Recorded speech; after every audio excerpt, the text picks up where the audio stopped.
Hiya, buds.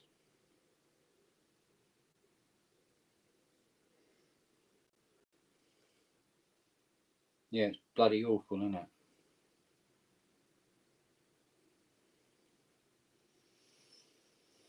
Don't seem right somehow.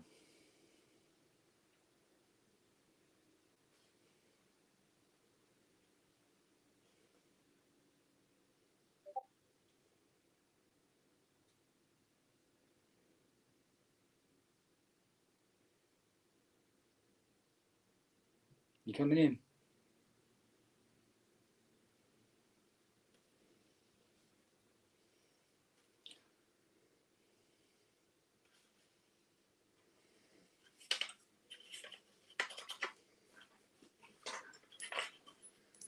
Oh, there's a bit that's missing.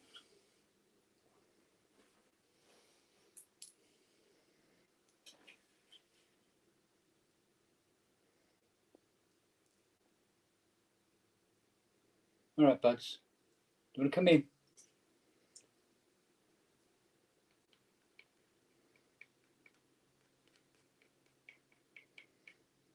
Why are you all tied up and that?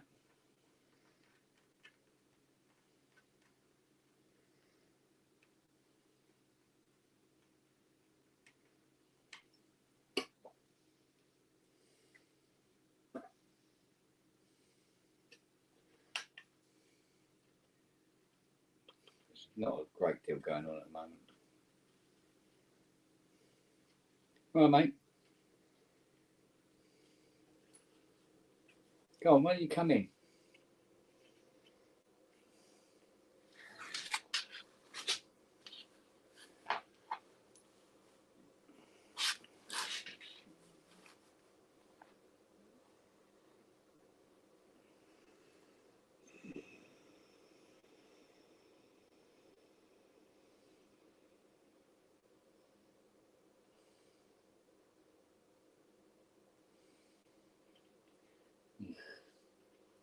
That's not good.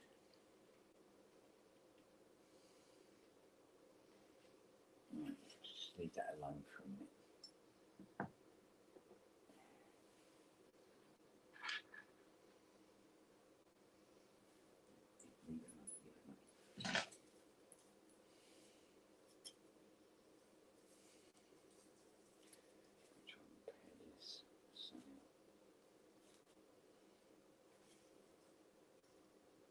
Absolutely smashed to pieces.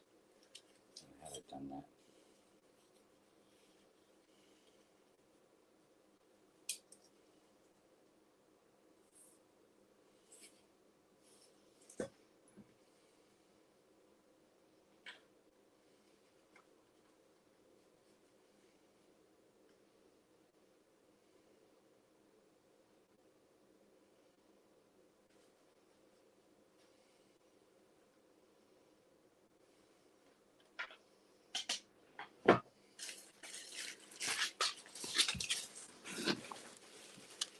Right, lady.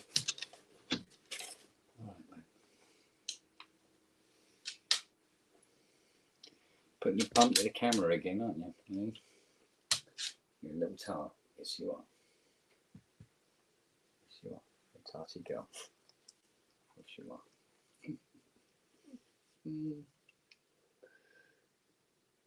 Come on, you're going to help me look for some body filler. Because I can't. Oh. Thank you. Come on, yeah. Go find some body filler. See what we've got in the stock.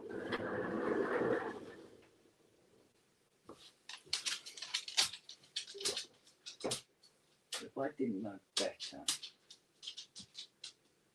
I'd say we didn't have any body filler in stock.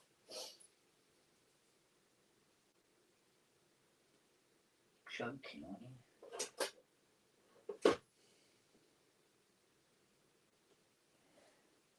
You've got the grey primer, but you've got the body filler. Oh, mate. Just sums up today.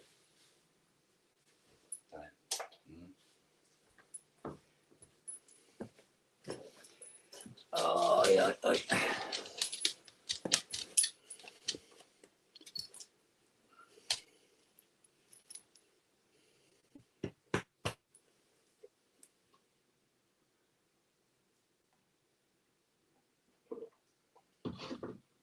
this one to one side and let it completely dry out properly.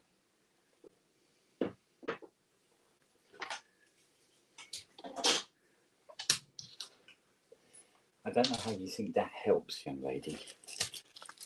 Hmm? No. You pack it in. Oh, what? God almighty, why do you need so much cuddles? Come on, down, sit down here. Sit down. Sit down. Sit down. Right. Give you cuddles and then let me get on, yeah? Got it. Got it. Sorry. Sit down. Sit down. Calm down. Yes. Yes, I'm here. No, sit. Stay. And stop it. Stay. Just sit. Sit quiet.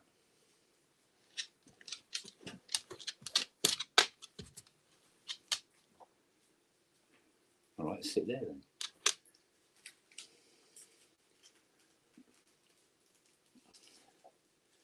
Right, we have got to look at a Jupiter 8.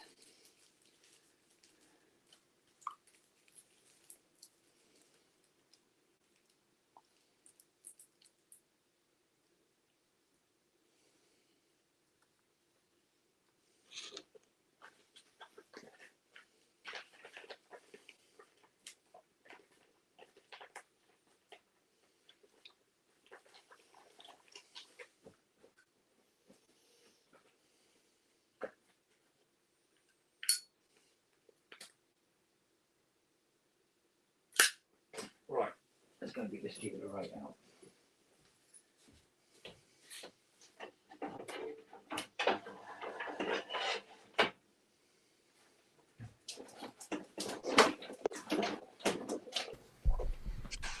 Yo. All right, darling. All right, sweetheart. Hello, Siri. Hello, Siri. Say hello, Siri. Don't look at me. Say hello, Robbie. No, say hello, Robbie. Silly mode. Oh, mate. So, I take it you've heard about Uncle Jerry? Literally, just as I looked in here, I saw Lamar say RIP. I noticed something last night because I was just kind of lurking around, and Yeah. I think Lamont had asked if anybody had heard. I think it was because I dropped into Samurai's little Kumite thing last night before I went to bed, and I saw Lamont saying, "Has anybody heard from Uncle Jerry?" And I thought, "Gee, it's funny, I haven't seen him in a little while." Fuck. It's funny because I saw he put up his popcorn video. Yeah. About 14 hours before Lamont hit me up and said, not hit me up, but said on Discord if anybody had heard from him. So I assumed he was all right. But like Lamont, he's done Jerry a stellar one because by doing that, contacting the local sheriff's department, I suppose, had to have a what do they call them?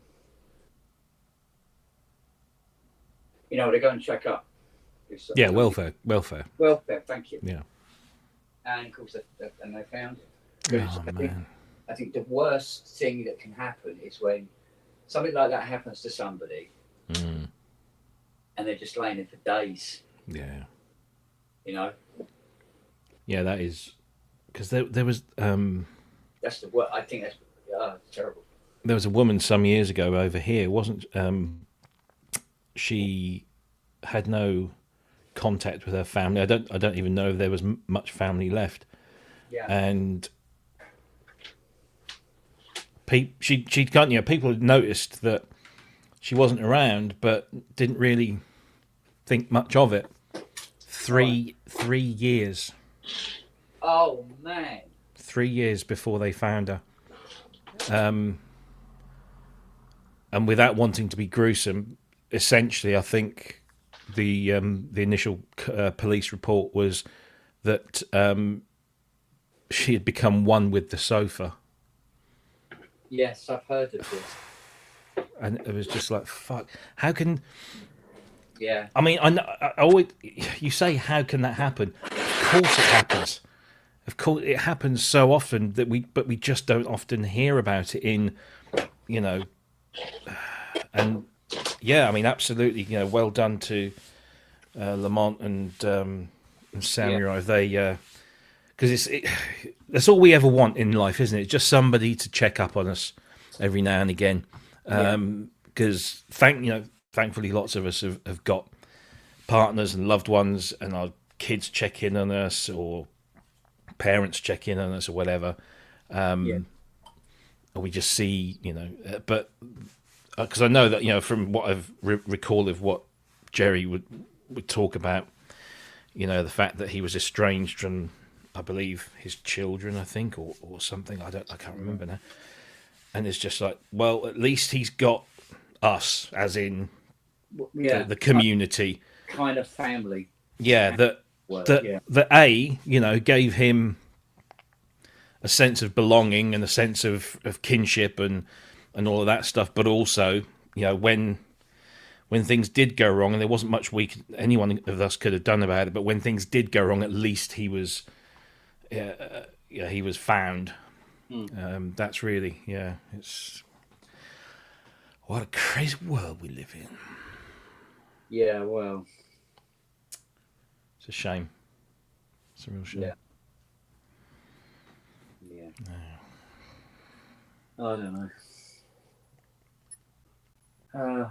Well, I'm working on today this Jupiter 8 from hell. This is the one that's been in the barn 40 years. Blimey. And, well, put it this way. The mod panel looks dirty. But when you clean it, you find that what it is rust under the paint. Oh, right. And he wants to sell this through Richard. And I can't see Richard taking this on. Because it's that bad. It's that bad. Wow.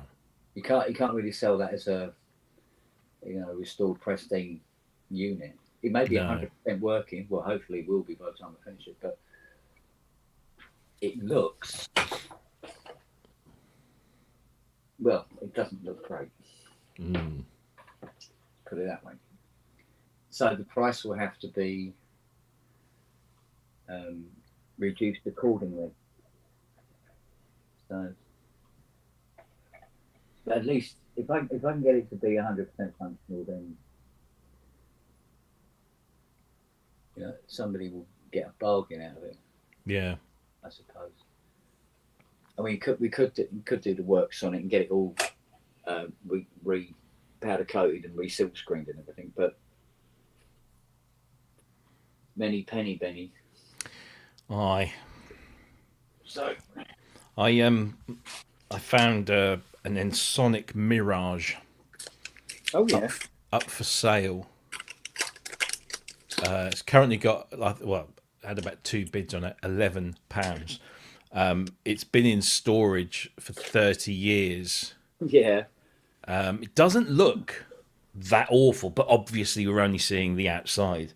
But I'm going to keep an eye on that because it's come from a house clearance or something, and apparently it's been in storage for about 30 years. And even at like 50 quid, even at 100 quid. Oh yeah. Might be a decent sort of proposition. There's because I found it when I got an email from eBay saying, "Oh, there's a QX1 up for sale." So I just looked. I mean, I've got one, so it's not like I'm desperate for one. But this one has got the switchable power supply, and the other thing that it's got that I desperately want is the original floppy disk protector. The cardboard thing that you put in there. Oh, the original. It's supposed to be a yellow plastic like pretend disc. Well, yeah, the QX1 actually had this. It was a thick cardboard affair that looked, the same size as a floppy disk, and it had a punched hole in the bottom right hand corner with an orange silk ribbon attached to it. I thought you were talking about the Mirage. Oh no! I think the Mirage has just got its original floppy, but I would just whip that straight out and put a Gotek in it. Yeah. So. Are you helping me with this thing? Hmm? Well, yeah, but it's like that Mirage I got, the one that's it's got the DSK livery. Yeah. But it's in a Mark 1 case. Yeah, this looks like a very early one, so the case is very sparse and plain. I played around with one because I think this is how shit my memory is. It wasn't that long ago at Bristronica. I think Peter brought one of his up. Oh yeah, right. Because I remember it wasn't working that well. It would had trouble loading. But yeah, I've always thought, oh yeah, it'd be nice to have a little N-Sonic here, whatever it might be. But the Mirage was that first one. I remember the keyboard player. Well, it was the sax player in the band brought it along to for certain little embellishments. Yeah. And I think it was the first. Must have been 88. Oh, okay. When did the Mirage come out? It was fairly new at the time, so it must have been about 88.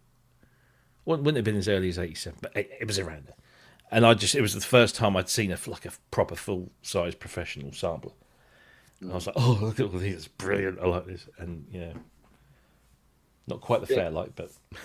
Yeah, I know. Yeah, there you go, Peter just said. I got my Mirage in 86. It was 1,600 quid. I went in the hop forever. And I part X'd in, and I still regret this, my Pristine Poly 6 and Monopoly. MC202 and TR606. Yeah. Which was pretty much my entire studio. But I wanted samples.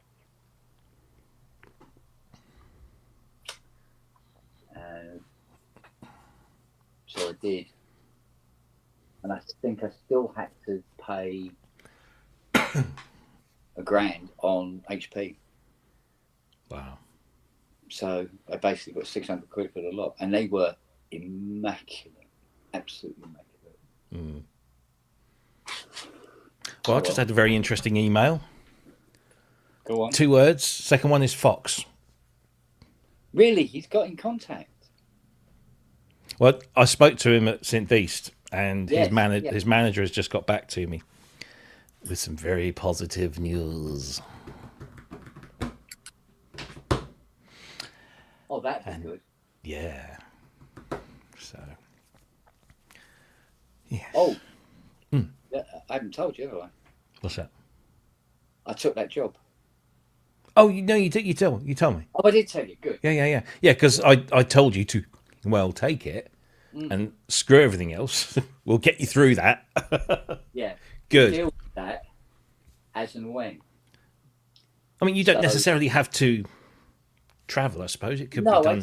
I thought about it and I went, well, wait a minute. I should be able to do this in some sort of consultancy kind of capacity. Yeah. But also, I know that he's going to be collecting these bits and pieces from 1940 or something, and they're going to need it going over. So, play to strengths, as it were. Interesting. Yeah, but like I said, it sets up a proper, constant rapport, as it were. Did you see what I got? Ooh, I couldn't resist. that's pretty. It was. You couldn't resist. You know what I nearly bought Saturday morning? Go on. Oh, an Oasis. I saw An that. Oasis. You I mean, honest to plonker. God, hovering over the buy button, and the reason for that was apparently my credit was good enough. Because you can buy stuff on eBay now with credit. Yes. Yeah. Other than the PayPal one, which is the three, that's three installments. Yeah. Klarna. This was like, and I go, well, that would be manageable. And I go, wait a minute, whoa. Whoa there, Lizzie. Whoa, it won't be manageable. And it turns out, Fiona comes into me this morning and says, I forgot to tell you. I went, you forgot to tell me what, love?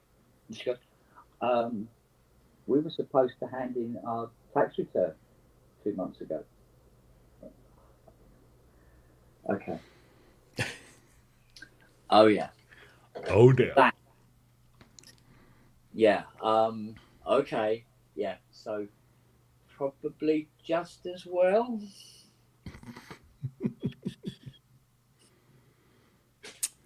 Oh dear. I don't know what I'm paying it with. I missed my deadline because it was a few years ago. I thought you had to have it in.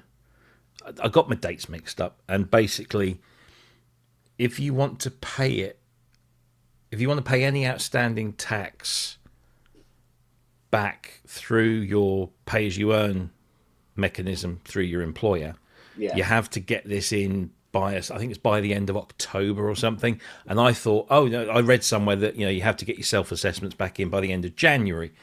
And you do have to get your self-assessments back in by the end of January, but if you get them in between like this October cut-off point and January, then you don't have the option of paying it off, monthly via the pay-as-you-earn system. Yeah.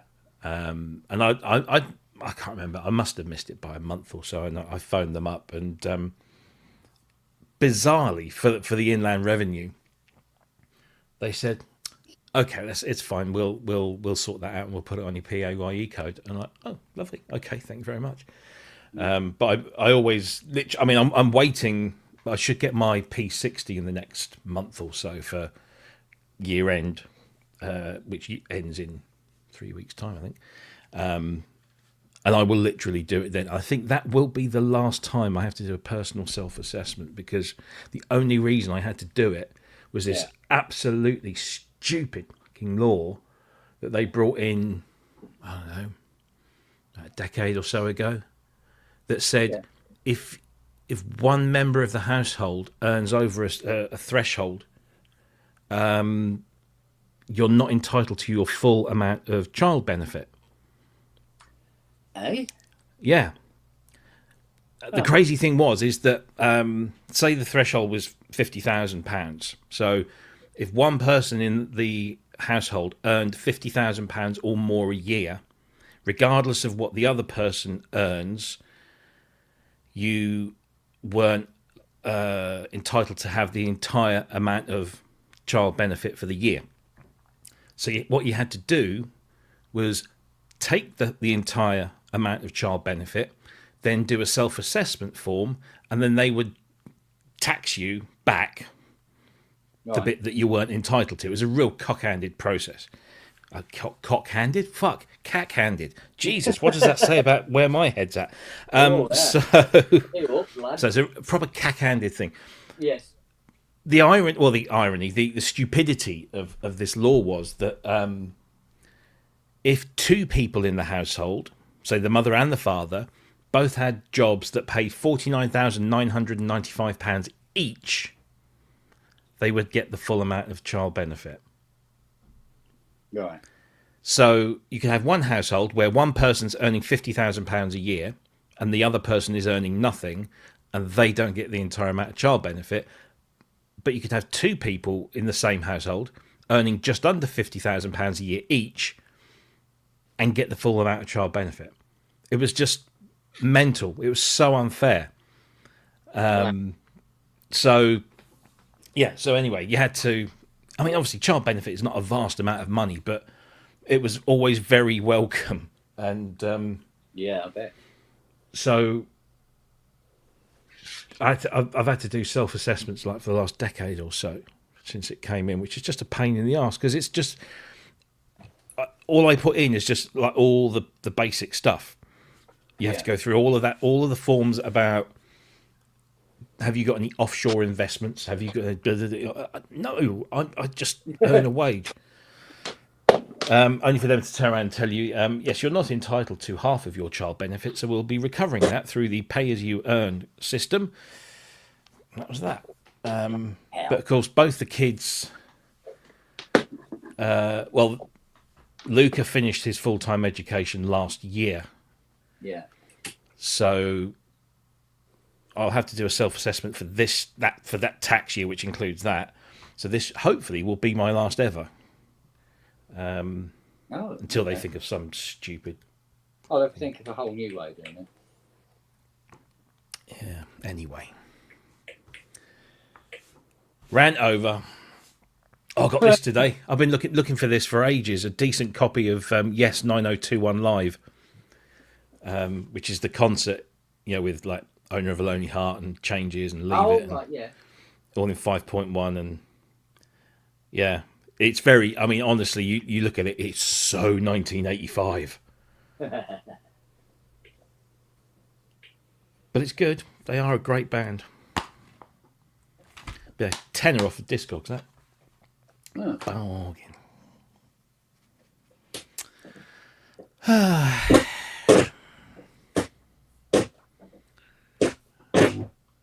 This ain't making a lot of noise, is it? Well, all depends. It's not making the noises it's supposed to make. Making the right ones. Let's put it in test mode. Oh, what's going on here? Stop it in me, it says. Yes. What's going on here? That's not good. Oh, that's. Oh, why are they on? What the hell? Oh, hang on. No. Turn off. Oh, really?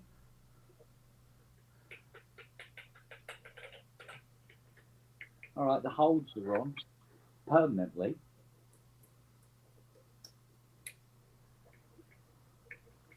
This is what does my fecking head in, right? You have it working, you put it away, you come back to it, it's not working. A bit like Justin, you put him away, think he's working, comes back again, and nothing. Yeah. Well, I was working out, but Hi, Justin, you all right? Yeah, I'm good. Yeah. Went to see Dream Theater on Friday. Oh, was it good? I'm going to see him. Oh, I thought you had. Sorry. No. Oh, that'll be good. That'll be good. Yeah, that'll be great. Have a word with Jordan. I'll try. I spoke to his keyboard tech a few weeks ago, and he said, "Oh, do you want me to see if we can get Jordan on the show for you?" And I said, "Well, we've had him on once, but yes, we'd like to have him again to actually just talk with him about him rather than just the Moog thing." But yeah. That'd be cool. Yeah, apparently he's got a custom vinyl wrap on his Kronos. Okay. For the last stage tour that I saw. Yeah. From 2024. So I guess it's something that he's starting up, or he might have. I think he mentioned something like that. But yeah, it'll be a cool tour to see. Nice. Yeah. I saw the Darkness on Friday night. I don't know if they I mean, obviously I don't think the Darkness are massively big in I don't think America. they are. But I mean, they were just supremely brilliant. Again, they're just a fantastic live band. But they were supported by a band again who you probably don't know of. They're not. It's definitely not the sort of band that we talk about in these circles. But they're a Northern Irish band called Ash, who were massive 20 years ago. Do you remember Ash, Ken? No. They were big for a handful of years in the early 2000s, and then and I got there and somebody said, "Oh, Ash are supporting." I go, "What, the Ash?" And they said, "Yeah, Ash. I was like, brilliant. I used to play their songs in the band that I was in. So very nice night. But I'm going to see Mike and the Mechanics next Saturday. Oh, very cool. Yeah, it was a friend of mine who occasionally hangs around in the chat. He can't make it for some reason, or he's ordered too many tickets or something. I don't know. And he offered them to me at face value. Okay. Because I wouldn't have ordinarily gone to see Mike and the Mechanics, but I thought, well, you know, it's a Saturday night out with the missus. So. There you go. Yeah, the lead singer in one of my bands is a veteran. I thought you meant an animal vet. Yeah, a veteran, and he was able to get the tickets through a lottery that they send out to veterans, I guess. Nice. And he texted me. He's like, "Hey, I got an opportunity to get these Dream Theater tickets. Do you want to go with me?" I'm like, yeah. It's just we may want to take the bus down there and back because driving down to Boston and trying to find a parking space might be more expensive than than the tickets themselves. Yeah. So we were like, yeah, let's park in Portsmouth, which is about maybe 20 minutes from here. And then it's an hour and 15 to Boston from there. And then the theater is just like a 15-minute walk from where the bus depot is. So nice. So it appears if I try this, StreamYard has updated their iPad stuff. Okay. Yeah. So now I can do reactions. Cool. Now I can have fun. So yeah, that'll be fun.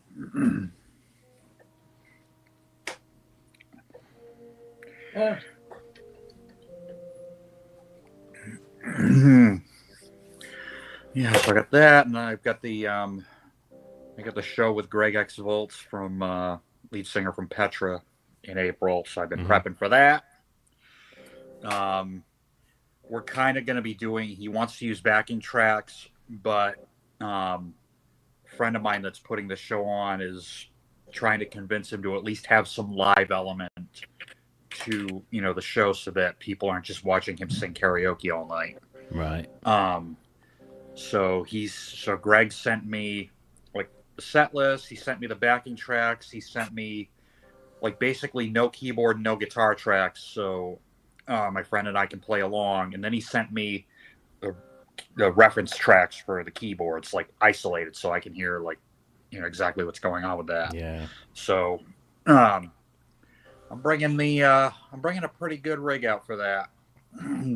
Gonna bring the M8X. I'm gonna bring the Hydra Deluxe. Gonna bring the VR760 for the organ stuff. I'm gonna bring the Odyssey, and I think I'm gonna bring the CK88 as backup. Yeah. So I'm gonna start rehearsing for that probably a couple of weeks before we go out to Vermont to do the show. Nice. It's like, yeah. Like, I got all the songs charted out. Any, like, signature parts that he wants played, I've got written out in sheet music form, so I'm going to basically pull a Jordan Rudess and read some sheet music while I'm playing. Well, there's one thing I noticed when I went to see the Pet Shop Boys at a small club in London. It was like a warm-up for a Hyde Park gig that they were doing. Yeah. And I was on the right hand side of the stage at the front, and Chris Lowe was like, I could have spat on him if I wanted to. Yeah. And I'm looking like this, and I sort of leaned over because I wanted to see what was on his screens. Is he using main stage or whatever it was? And his screens haven't got any instruments on them. It's all score. Oh yeah. He plays to score live on stage. For a band that are famous for using music technology, he still plays to written score. Oh yeah, yeah. Oh man, if anybody was going to ask me what do you think the biggest milestone in music would be, I mean, answers could be the internet or even like the turntable. For pre-record or even recorded music in general. For me, it's got to be notation. Yeah. Because if you think about this thousands of years ago, it was still being developed. Like, okay, how does this composer want their music interpreted? Well, here you go. Yeah. And it's still being used today. Like I use it on Sunday mornings for, church services, especially if it's a new song that we're learning. Oh, I get the melody and then I've got the chords.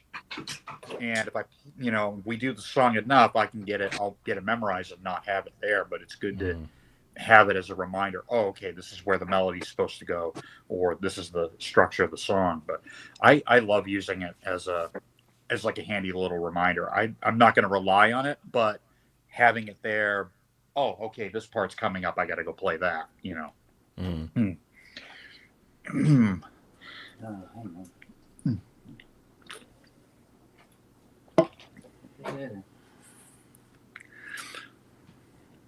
I'll tell you who I'd like to chat with would be Toto's keyboard player now.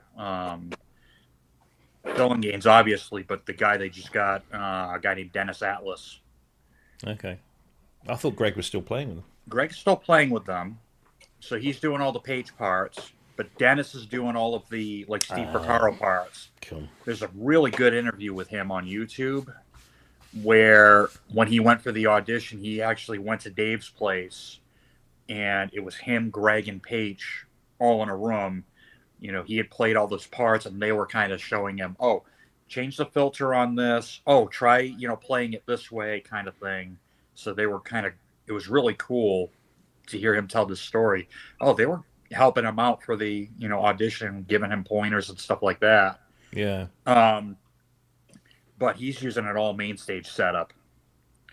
I think the last video I saw of them, he's using a Keylab 88, probably a Mark II, as his controller, but I think he said everything's coming from main stage and Arturia stuff. But you hear him sing, he sounds like he can nail the stuff off of Isolation, their fifth album, the one with Fergie Fredrickson on it. Like, you hear him sing, he sounds just like him. He can hit all those high notes and stuff. Like, I'm watching him do one of the tunes on that album, and it's blowing me away how good he sounds. Yeah. And the way that he blends with them live. And I think he said that Lukather contacted him through Bumblefoot. So, I mean, again, that's a guy I'd like to talk to.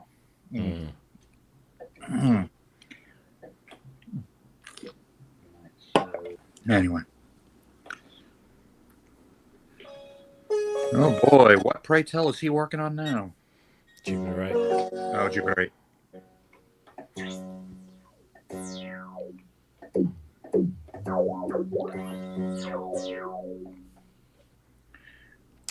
So hopefully this one doesn't make him want to set it on fire and collect the insurance.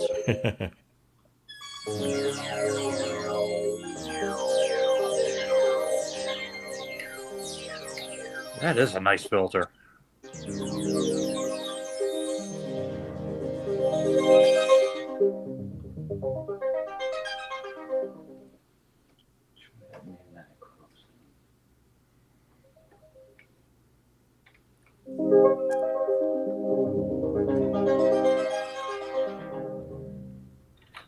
Oh, a little out of tune. No, most of it, I think it's very slow there. LFO running somewhere.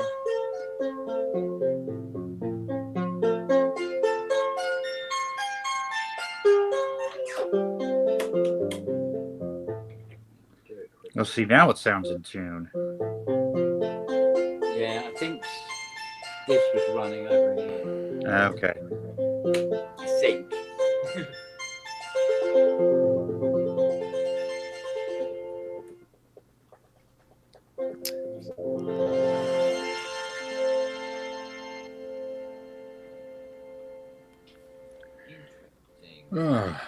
Why are you doing that?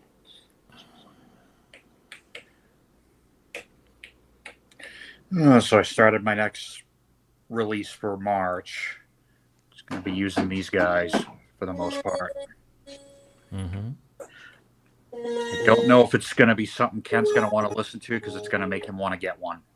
Oh, there we go. Yeah, of course. Okay. So now I've got to make cables to go from the MIDI kit to the CPU board.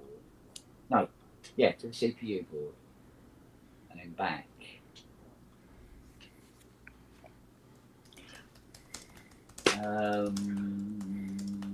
Bottom. I can think where I've got. Yeah, where's my roll of 16 cable? Terry, come and help me find my roll of 16-way ribbon cable.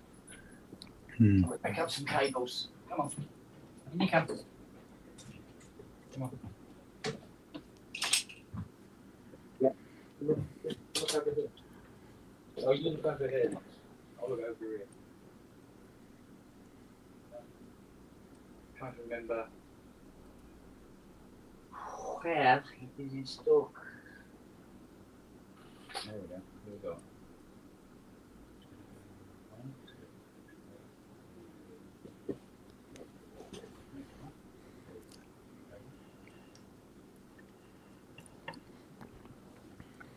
Ten-way.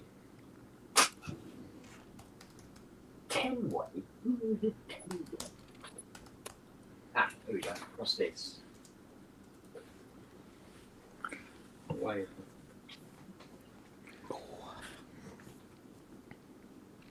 Oh, you'll like this, Justin. Okay. Just arrived today. Oh, 9012 Live. Yeah. I have the album, which is just like I would just call it an EP, to be honest. But Well, there's only 11 songs right. on this. 10 listed tracks and then one special bonus track, which is Roundabout. Right. But you do have a special... You have the film with all the computer graphic things on it. Then you have the director's cut, which doesn't have any of that stuff on it. Right. And there's a documentary and interviews and stuff on there. So looking forward to going through that. And all in surround sound too. So, Nice. yeah, it's been a while. I've been looking for that for a while. So, Very cool. right, that's that. You know what I got to pull out is my DVD of Stevie Wonder's Live at Last concert from like 2008. It's like him and I want to say a 14, 15 piece band. Like, just unbelievable. Yeah. Like every song you'd ever want to hear from Stevie. Amazing instrumentation. There's no backing tracks. Everything's done live. And honestly, even in just 2.1 stereo, it sounds amazing. Like really, really well done. I got that one, and I've got the Police certifiable, and which has like the documentary and all that stuff. That was a really good one.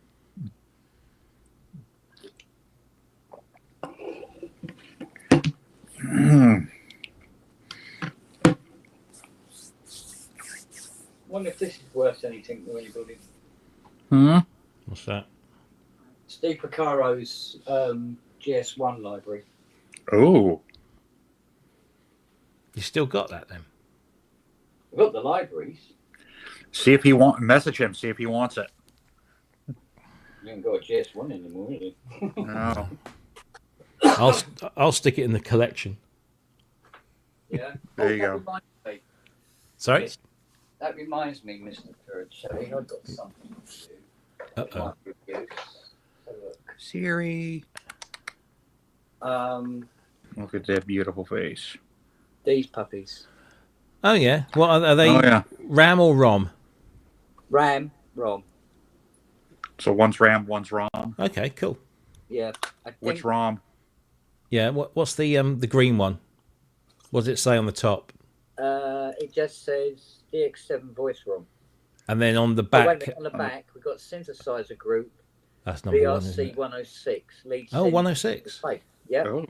And Yeah, this is definitely. Just data RAM. I think this one was in the DX1. Oh, Huh. Oh, and that. No, definitely interested in those. All right, mate. They're no fucking good to me yet. I was thinking of doing a range of T-shirts for the.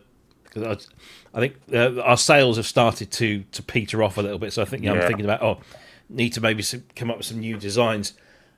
And I was thinking about putting a picture of a synthesizer on there, like a really sort of naff, crappy thing, and then underneath it, my other synth is a DX7. That would be cool. I want some sort of like funny, amusing things, and then just put that on there, and then the logo on the back and stuff. Yeah.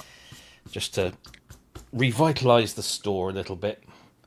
You know what is unfortunate about working out of a dog's bed?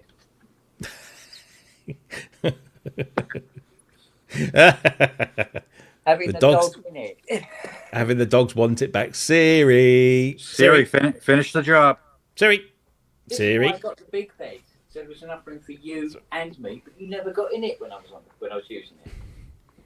You're a moo. Oh, look at her! Look at her! She's like, oh, Dad. You're a moo. She just rolled over and look, Dad, no. You know what you're doing tonight? We've got the steam brush, and we are giving you a big brush to get rid of. Oh, thank you, Dad. Oh, Yes, she's such a daddy's girl. Yes, she is. God, terribly. Don't you? No, don't. No. Get her home. All right, Dad. Right, there you go. Aww. There you go. Hey. You can have your bed back now, Dad. Yeah, the thing that does me in is wait, sit, good girl. Right. The word cuddles. Aww. Very cute. Aww. I tell you what, why don't you go and beat Nelly up? Go and beat Nelly up.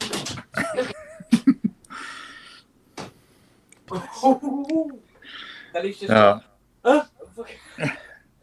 darted off. No, after seeing you guys' the meme designs on the shop, I was trying to think of one for myself. Mm-hmm. It was like an AI of me in a vest top going, my practice routine is thinking about practicing. Yeah, we should get. I'll have a word with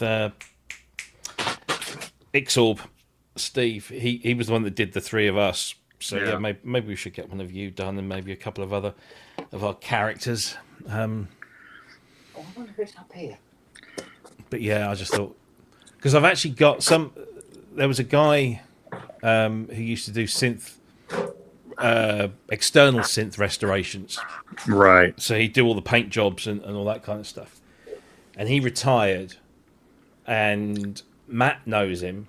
And I said, I asked Matt because he also used to do T-shirts with synth logos on. Mm-hmm. And I was never quite sure about the legality of that, whether that was something that just quietly crept under the radar and the manufacturers couldn't be bothered or didn't care.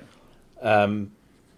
But Matt approached him, and he gave Matt to give to me a whole bunch of high-resolution images, Photoshop images of loads and loads of synth logos, and so I'm sort of like, am I allowed to? Should I? Yeah, don't want to get into any trouble, but I suppose the worst they can do is say stop selling them. Yeah, and if I don't, then they probably get a bit funny, but. Yeah, I have to spend some time doing that, but that's one thing I don't have a huge amount of at the moment. I finally got to play the Roland V-drum kit that I've got in the garage. Yeah, how was it? It's incredibly good. Good. I mean, really good. I mean, it should be for the money, but yeah, I was going to say, better if it wasn't, that'd be disappointing. The thing, I mean, compared to the one, to my kit, which is not an awful kit, but it's not the best thing in the world.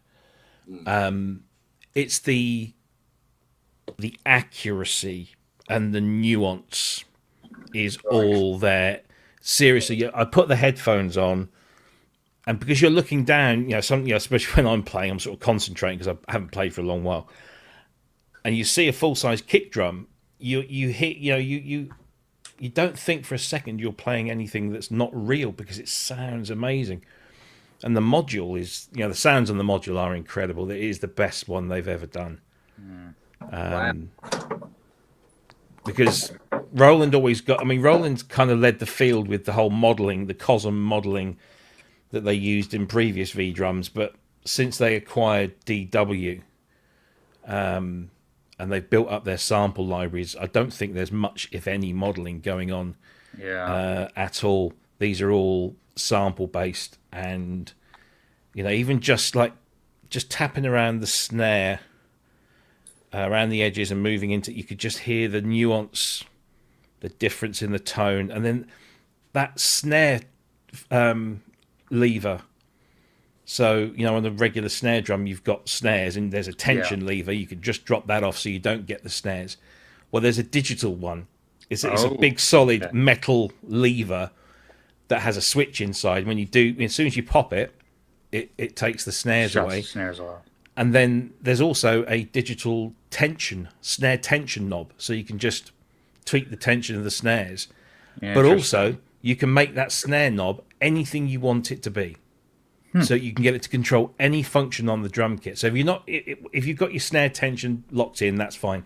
If you want it to change, between kits, or to change the snare drum, so maybe you've got the same kit but you just want to go from a standard sort of snare to a piccolo snare or whatever, you can just have it as a program change. It's so good.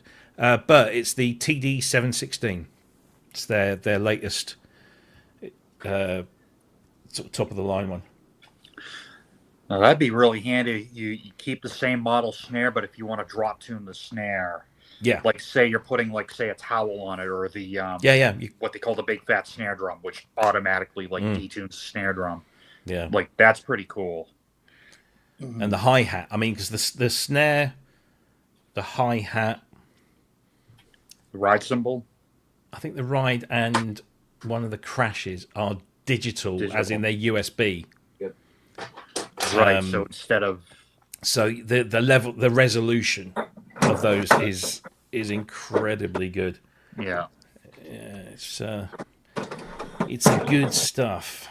So got some drumming to do. I'll tell you, I played about half a dozen songs. Some of them Bluetoothed in from my phone, some of them built in on the module, and that was about all I could do. My wrists, that thing where you just feel the tension building. I was like, oh Jesus, it's been so long, and I hadn't warmed up or anything. So right. Well, now we're warmed up. I tell you what I did buy Saturday instead of a Korg Oasis was Korg Multi-Poly. Oh, what the software? I thought you didn't have any money, Ken. I don't. Not anymore, he doesn't. That's why he didn't get the hardware. He got the software. Yeah. Yeah, it's good. It is. Have you played? Have you played with it? No, I haven't even downloaded it yet. What's your name, Ben? Yeah. Yeah. Right. Yeah. Right. Let's find some thingy whatnots. Some thingy whatnots. We like thingy whatnots. How are you, Justin? I'm well. I'm going to see Dream Theater on Friday. Oh, cool. So that'll be cool. And then I've got the still have the show with Greg X Volts coming up. So I've got to start next month. 2 weeks before the show, I'm going to start prepping for that.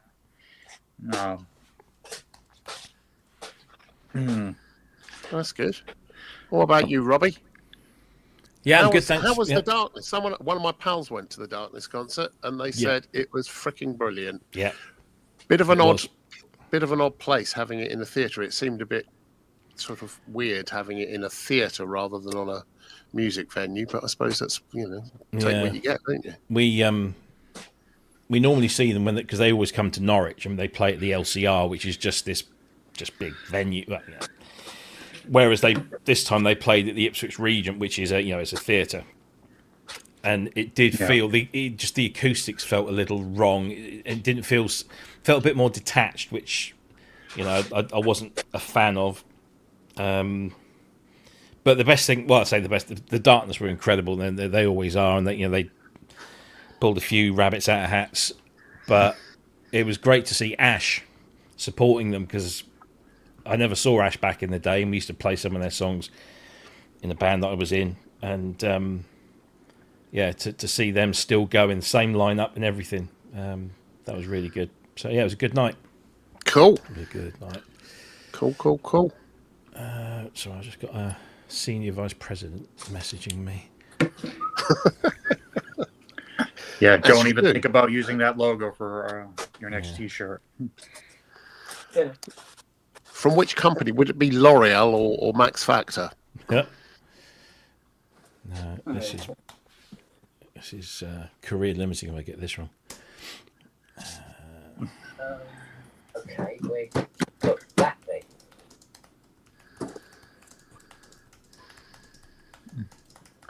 I'm just setting up my system again, my new Windows 11 system, or rather the old system, but with a new hard drive and Windows 11 on it. And I can't tell you, it's taken me 3 days. It's really unutterably shit going through all of this. It just is. Man, if I lived there, I probably would have gotten it done in about an hour. Don't think you would. New hard drive, and are you doing a fresh install of Windows? Back in a sec. The install of Windows isn't the issue. That was fine. That went seamlessly. It was just done, right? The big problem is that the previous version of this system was Windows 10. Right. And all of the apps and all of the libraries and all of the settings for Microsoft, it did something really stupid to start off with, which is it took a Microsoft account that I don't really use anymore and made that my Windows account, even though the one I was trying to do it with is a Windows account, but it didn't recognize it. It just didn't recognize it. And I went onto the Windows site and I went into all my controls, and it's there. I'm there. I appear as me. But it chose an old thing, which means I've got this constant incompatibility at the moment between one user thing and another. And then just installing all the, just trying to install all the drivers, all the software, the video software. Jesus. And all the plugins just takes forever, and you have to reauthorize them all because it's a brand new, as far as it's concerned, it's a brand new system. And some of them don't like you moving from one to another without going through a whole bunch of hoops you have to jump through. Yeah, that's interesting, because when I upgraded this system to 11, I think it was my previous motherboard, though. When I upgraded that to 11, I had no issues. Upgrading, I didn't have a problem with. The actual upgrade to Windows 11 wasn't an issue. The big issue was it was a fresh install and a fresh drive, because the previous installation, a Windows update, had suddenly, for some reason, decided to partition my C drive, my OS drive, into 4 partitions. And Windows 10 is going out the door anyway. So I thought, well, I might as well take advantage of this to go to Windows 11. So that's what I did. Yeah, that's everything else. Yeah. I've never had that. I've never had that happen. No, that's never happened to me before either. But whether you're doing a fresh install or you're doing an upgrade, never had that happen. Yeah, and it wasn't the drive. The drive's fine. The drive tests perfectly. So the drive's being used again. There's no fault on it anywhere.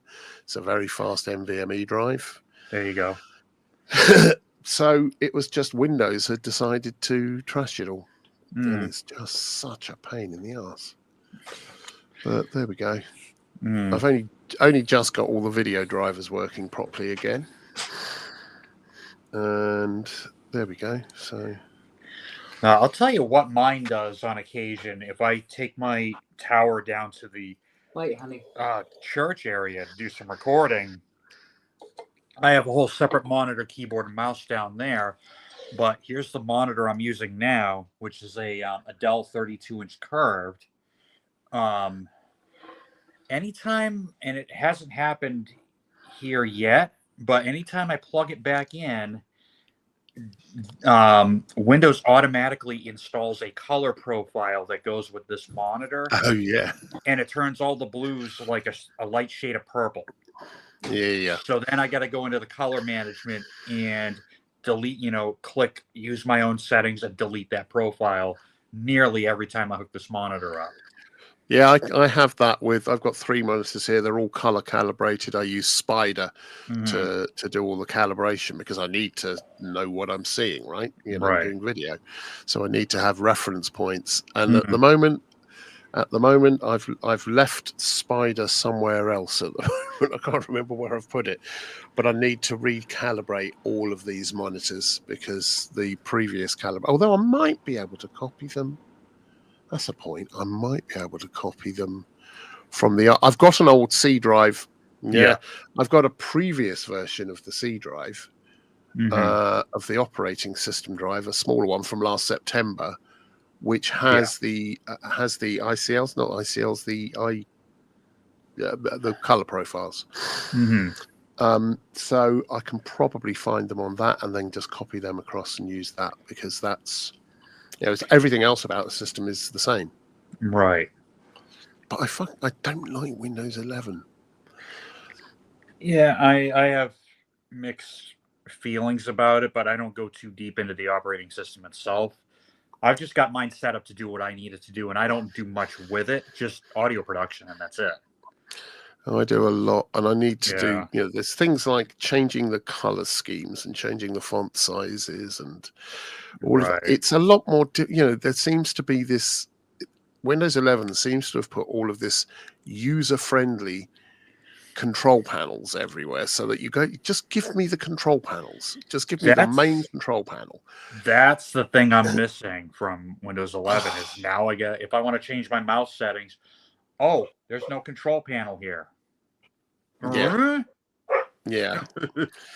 Oh, talking of which, I've got to set up my Shuttle Pro and my Shuttle Express and my Tangent Wave. I think I've got to set all of that up. But yeah, all the rest. I mean, and even my antivirus. Jesus. I haven't had a problem with getting viruses in the past 12 years. I haven't either. I haven't had a single problem, but that's because, we're using a lot of data from all over the world. Right. And lots of people sending all sorts of things. And people do try to attack me, as it were, because of the kind of stuff I do. Well, you're probably not their favorite. Well, probably. Issue. But I use ESET, and ESET is, I've not had a problem in 12 years. I've not had a problem in 12 years with ESET. And it doesn't bog your system down or anything like that? No, it's really lightweight. It's not intrusive at all. I've got a very fast system though as well. But no, it's not.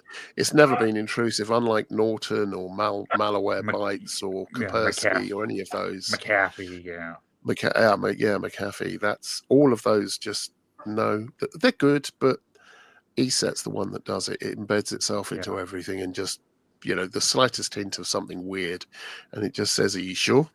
Yeah. And just in case it isolates anything. Right. So you can sandbox it and see what the story is, kind of thing. But nice. Yeah. Hello, people in the chat. Hello, AC Ahead, Half God, Half Beast, the Panda. Oh, look at that, Cresshead. How are you doing? So all of them there. What's Kent doing apart from disappearing? Working on a Jupiter 8. Well, supposed to be working on a Jupiter 8. But I guarantee you Lily has gotten herself into something that she should not have gotten into, and he's probably tending to that. Or he's just getting a cup of coffee. I don't know. Yeah. I've now got to set up all of my video apps as well. So I suppose I just popped in to say hello. Yeah. But I think what I'm going to do is just go in and start setting up various different versions of Premiere and Unreal Engine and After Effects and Blender and blah, blah, blah, blah, blah, blah, blah. All that stuff. All that stuff. Yeah. Yeah. And try and find the bloody audio plugins that I was using on the old system. I've got them all, but not all of them want to install now. So I need to go back and have a look at that. Yeah. Right.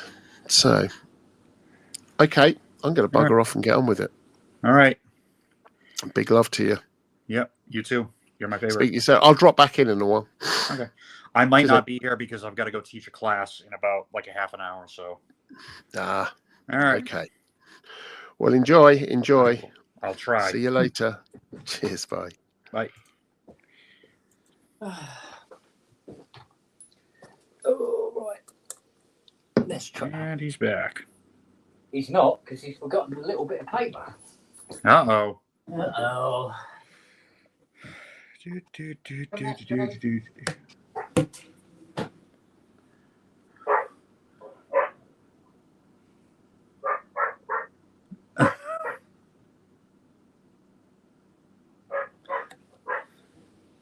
Anyone's wondering what I'm looking at, I'm looking at the chat over on my main screen here. Yes, the dog bed looks comfy, but well, chat, it's just you and me right now. I can tell you that I upgraded my rig to just upgraded a couple of stands to a couple of Ultimate Support AX48s, and I love them.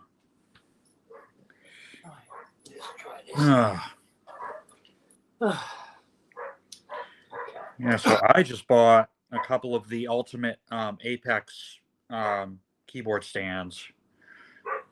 What are they? The AX48s, the new ones. Right. Just because I was tired of lugging around the 2X stands that I had. I'm like, you know what? If I got 2 of these, even 3, because my rig is 3-sided, 3 of these stands would take the place of one of my X stand when they're packed up. Yeah. So. Come on, out and shut up. Come on. Yeah, don't interrupt me.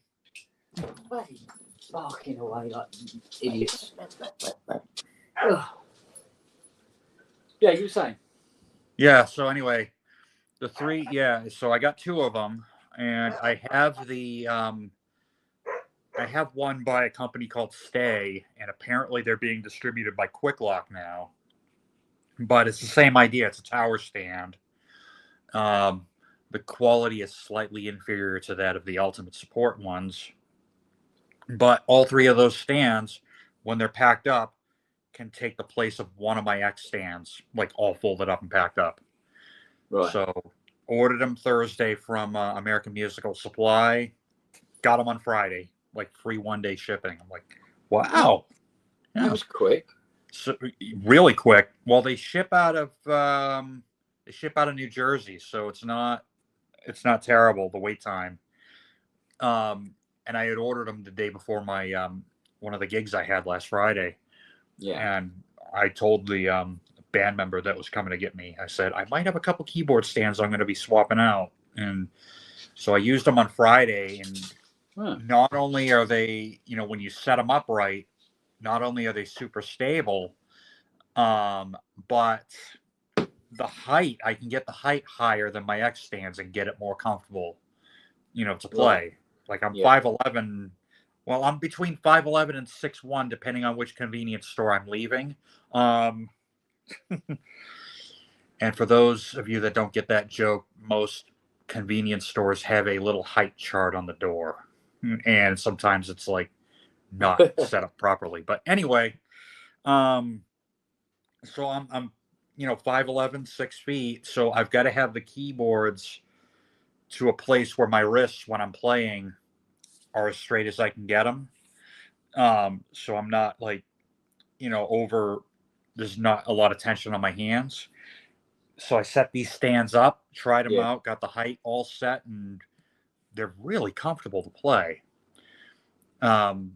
when standing up. I wouldn't recommend them sitting down because you don't have any place for pedals because of the way the legs are set up. No, I unboxed one of them on YouTube last Friday, and yeah, I'd say there's a couple of little things that are keeping it from like a full 5-star review from me. I think I gave it 4.5 out of 5. And that is the 13-inch arms that go on the top tier. I went to put one of my quadrisynths on it, and the quadrisynth does not have a solid bottom on it. There's maybe about 1.5 inches back from the front. The bottom goes in by about 1/4 of an inch. So the ends of the arms are not going to reach all the way to the front of the keyboard. So that's where you're going to want to get a set of 18-inch arms for that. The problem will be that the top keyboard might overhang the bottom one a little bit, making things a little uncomfortable. Yeah.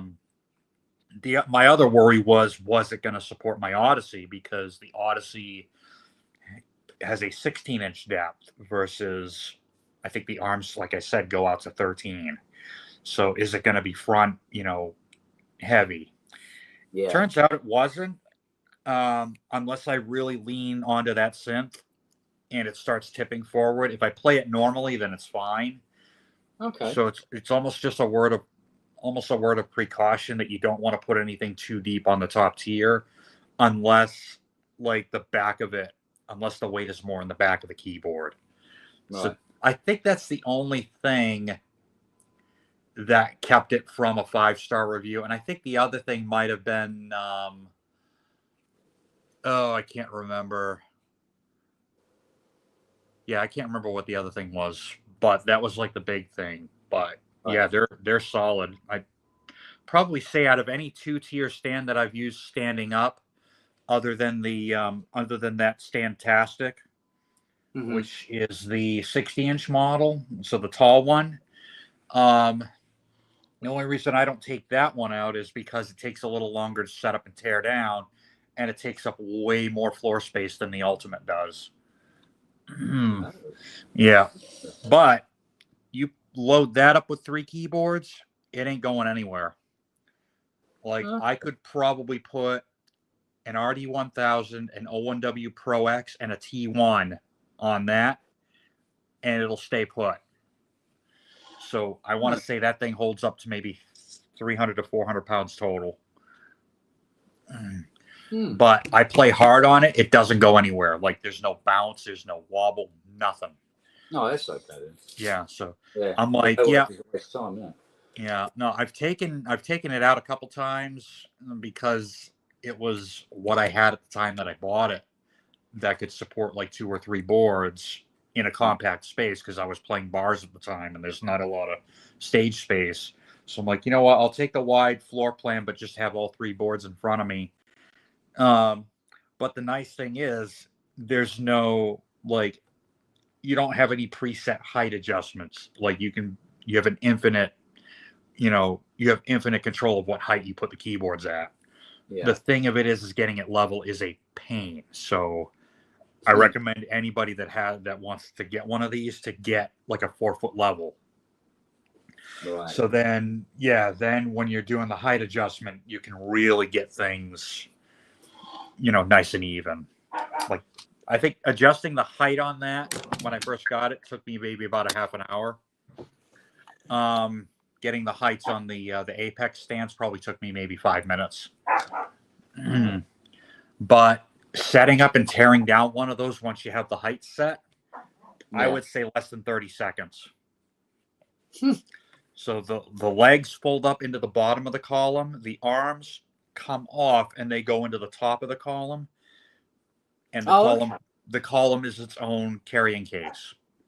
Right. I mean, they do make a bag for it, which I might think about getting, because I don't really want these things scratched up, because they look really nice. I love the look of them.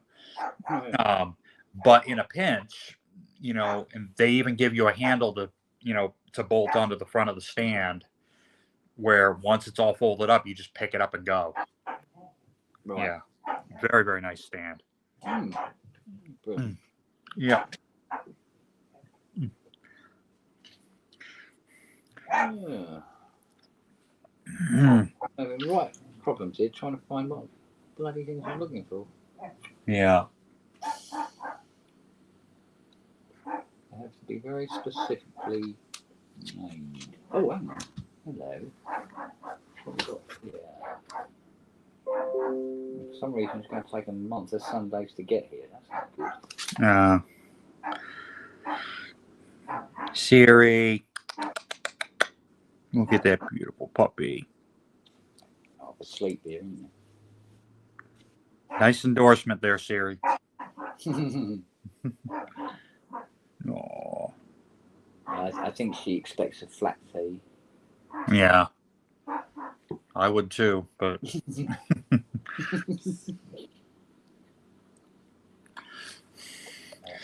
all right. I got to go teach. All right, babe. Have a good one. Good luck on that Jupiter 8. Yeah, I'll try. I'll need a mirror for that, but I'll try. All right. Have a good one. Take care, bud. Ta-da. And then there was one. Well, two if you include Siri.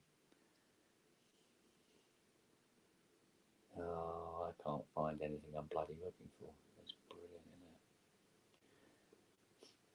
What's the chances, do you reckon, of Amazon stocking body filler?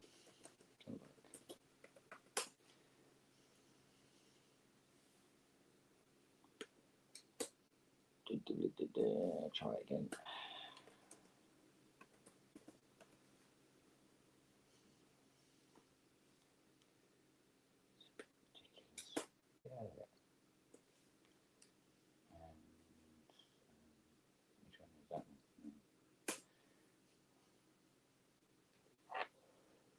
Right, let's have a look.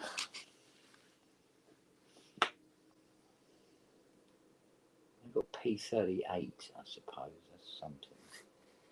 They got U-Pol. U-Pol is better. But I think P38 will do fine for this end cheek.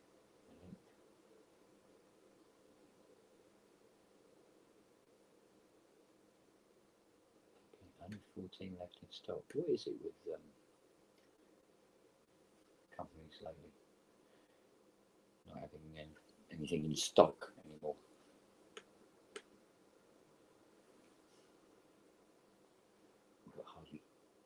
I'm going to have to get a repeater down here. There's almost no internet on this computer. And yet the iPad works fine. Work that one out.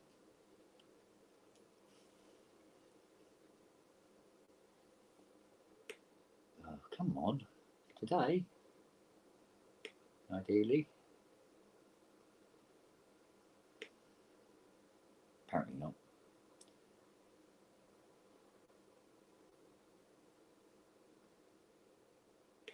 Oh, I'll just order it tonight. I'll be honest with all this. No. Yeah, I know that's a trigger for you, isn't it? Close the iPad or the computer and you think we're going somewhere. But in this particular instance, we're not. As it goes, young lady. So that means we can't really do any more to this JP8 until we've got the parts in. So, with that in mind, oh God, what have you done? Have you hit the iPad or something? There you go. All right, so if we can't do that, what are we going to move on to? Profit 5? Yeah? You want to do the Profit 5? You do? Oh. Well, be a honey and go over there and get it. Hey? Go over there and get the P5. Go on. Go and get it. Come on. Up there. It's on top of the 80. You're not going to get it, are you? God's sake, woman. Well, we've got the mini kit fitted in it anyway. Just need to connect up the interface cables.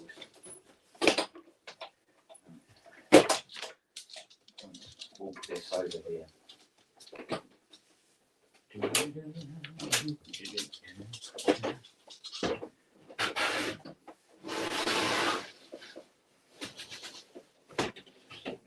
Yeah. Okay. And bring this down instead. Right.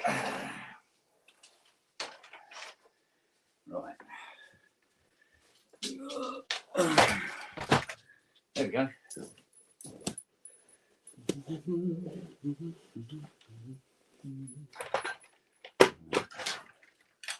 Insulation panel for it. And the upgrade panel for it.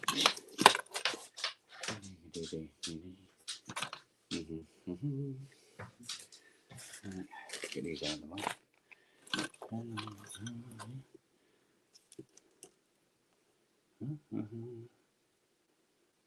One of the wires has come out of this one.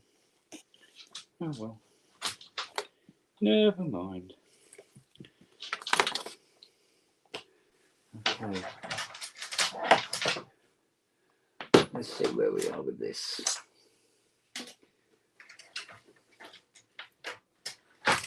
No, this wasn't. I think in many ways this one was in worse condition than the Jupiter 8 was.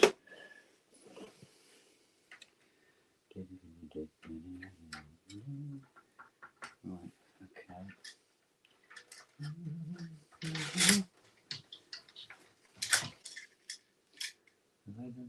Are they these 38s? No. Better check what they are. There's nobody else coming in. Yep, 3080s. Where is rocking all shit?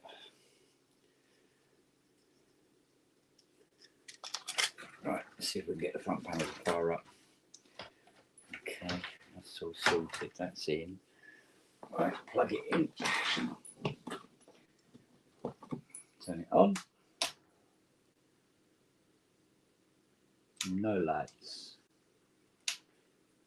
No lights whatsoever.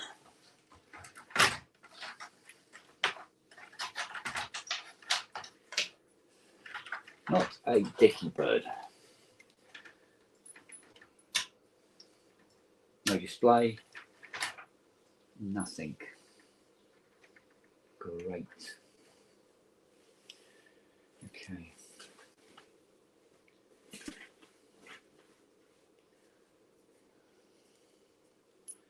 Come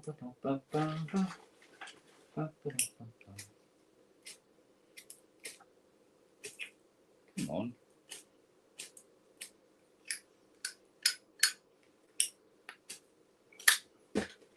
Get it. Right.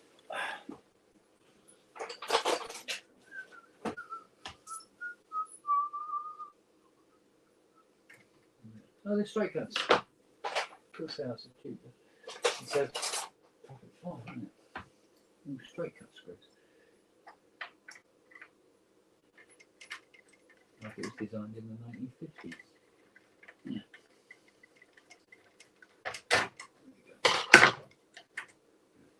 Pop. Oh, hello.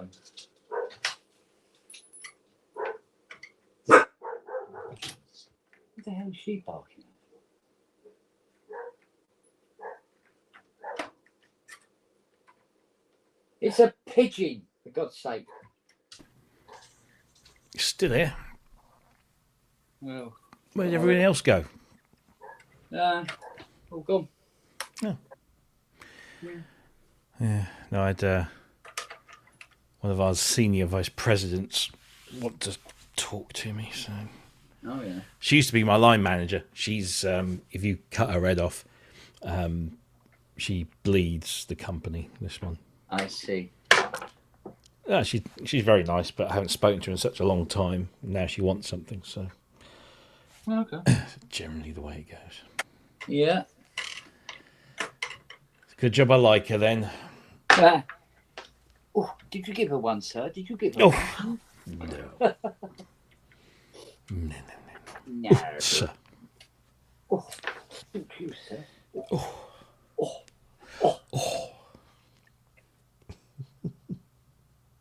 you take it from behind, sir? Oh. That's always a good look. What's that? Cut wires. Oh, God. Always a good look. Right. I still think it's got to be one of the biggest voicing boards in the thing. It's quite a size. Is it all 8 voices on one board? 5. And the other 3 are? No, hence the name Profit 5. Oh, sorry, I thought you were still working on the Jupiter 8. No. Oh, God, no.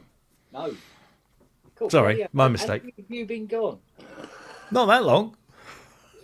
Well, the MIDI kit's in the Jupiter 8 now, but the I need some connectors for the ribbon cables to connect the MIDI kit to the CPU board, and I'm having trouble ordering them because the internet connection down here is very weak on the laptop, and yet the iPad doesn't seem to give a monkey.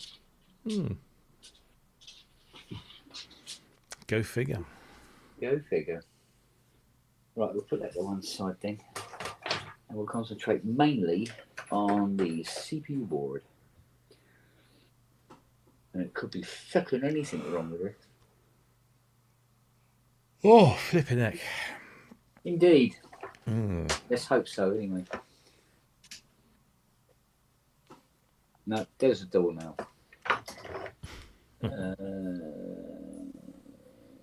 Put another CPU in it. That'd be the quick, down and dirty thing to do.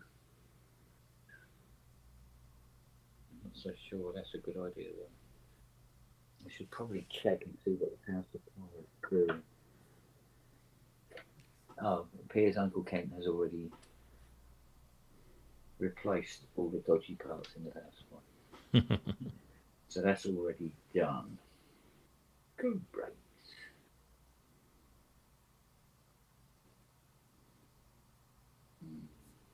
Oh, unless the board's pulling it down. Yes, see, again, this one, 40 years in a damp barn. And all that will entail.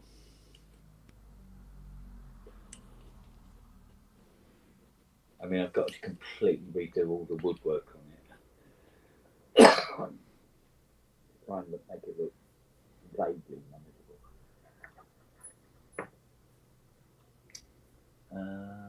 Where's your best earthing point? Probably there, young man. Right, okay.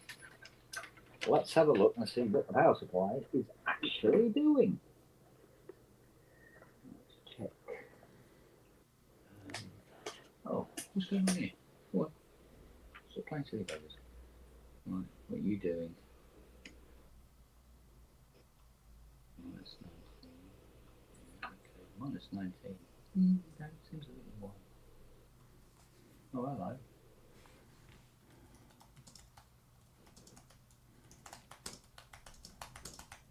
I think that's right.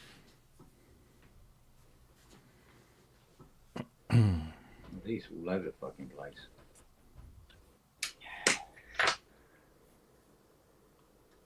Right, let's just. Right, we've got to try and identify which board is bringing this power supply down now. Let's make things fun. Oh, fucking hell, these connectors are so hard.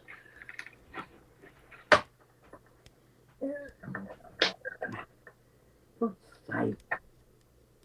It's not just a bloody kite.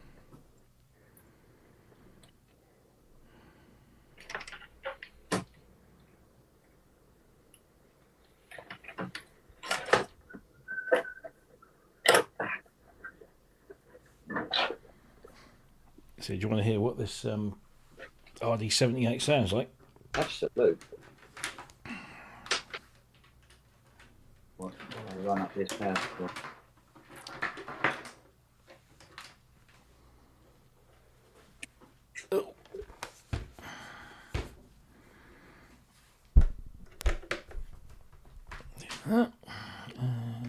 Oh, great. It's one of those where it needs a return. Yay! Make my life complicated. Yay!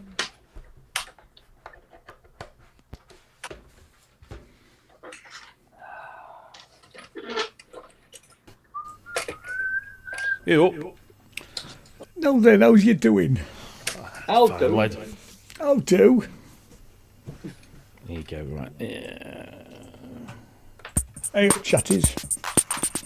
That sounds like an RD78. Is that the Behringer? Yeah. Oh, got some echo there. Is it laid out like? I've got speakers on. Hang on. Is that better? Yeah. Sorry, Kemp. This 78, is it laid out like an 808 then? You'd think what they've done, they've just kind of put it into it more like a 303 or a 606 style. Oh, okay. So you've got your 16 buttons, but they're all either the instruments, so kick, snare, whatever, but also they're the preset selectors as well, and they're coloured the same colours as the preset selectors. So it's pretty easy to sort of like, if you look at CR78 and you look at this, it's pretty easy to get with it. I thought there was something wrong with it to start with when I played it, because I'm thinking, I can't hear any of the all I can hear is like this, and I'm like, well, I've got the hi-hats turned up, and then there's a knob on the right hand side called balance, but it's not a stereo balance. Right. It's a high-low frequency balance. Oh. So when you turn it all the way to the right, you get all the high frequency stuff. Turn it all the way to the left, you get the low frequency stuff. Put it in the middle, you get it all. So it's like an EQ, or like a Yeah. which is quite nice. But I mean, if you want to go into, where are we?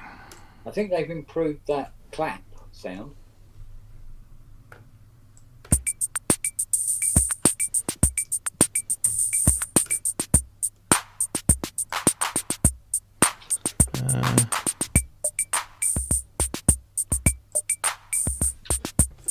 The writing on this is quite small as well. What that rhythm's from Sexual Healing. Sounds that way. They've got all the original ones, and then they've also put a whole bunch in, which they don't list anywhere. Oh. Because the manual is where is it? Here it is. They probably can't because of copyright. Yeah. So they list the presets, like the factory presets, but they don't list any of the other ones that they put in. It's a typical Behringer manual with about 3 pages of actual information in English, and then it goes to, I think, Chinese. The first 4 or 5 pages are all the legal gumph. Yeah, it's not the most detailed, but then it is Behringer after all. But it's not bad. Yeah, it's for what it is. And I had a whole bunch of loyalty stuff after I'd bought my Wave, so I got like an extra 20 quid off it, and it was like 159, so I got it for like 139 plus shipping, which is 139. That's cheap, isn't it? Because I got 20 quid off because I'd got some loyalty points with Andertons. So every time you buy something from Andertons, you get points, and points are converted into prizes. Pounds. Yeah. Even at 159 is a fucking bargain. I know. It does exactly what it says on the tin. And it's got all the individual amps. Not that I've tried them, and you would need those 3.5mm jacks with the very narrow bodies to get them all in. But at least they do it. Well, yeah. It's got USB and full-size MIDI and mix outputs, headphone outputs, sync in and out. Nuts. Hasn't got any of those. Well, that's a shame. Right me off. Why? Oh, why directly? Fucking hell. See, I still want to know what Enka is. Anyone know what Enka actually is? This is Enka. Some sort of march, isn't it? Yeah. Oh, fucking hell, dog. Trust you. You didn't need to go that way, did you? You really didn't need to go. No. No. Walked in my coffee. Nice. And now it's all over the place.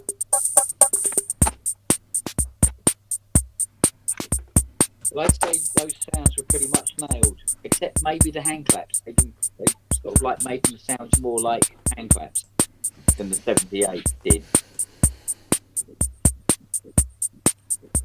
Oh, look at that. Coffee everywhere, woman. God. Look at that.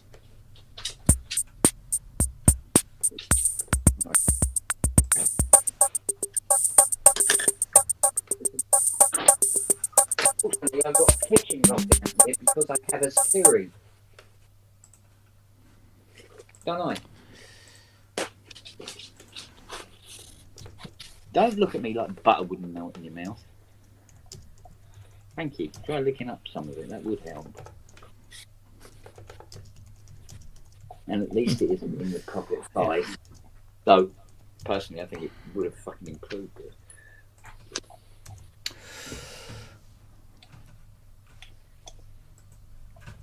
Yeah, I had a great pleasure of pouring fruit juice all over my Argonate this afternoon. Oh dear.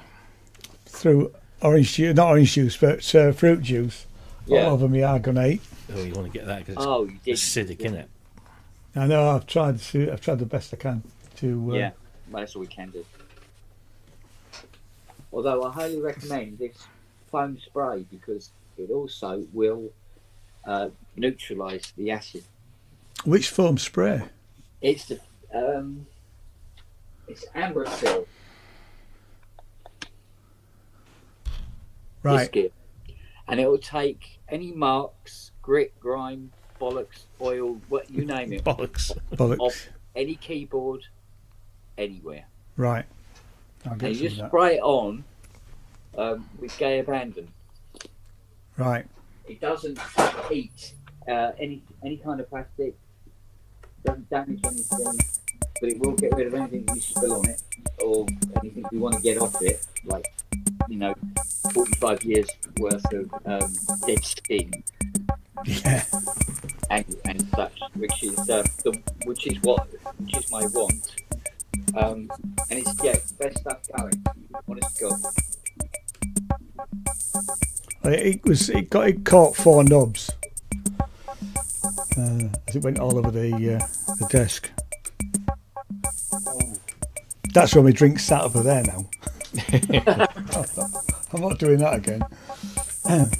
Well, my drink was far away as well, but unfortunately, I have a theory. Yeah. What do I have? I have a careless woman. Yes. Yes. Okay.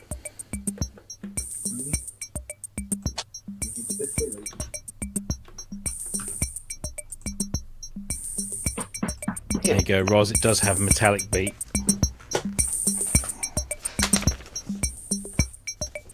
What is she destroying? No, look, what has Lily got?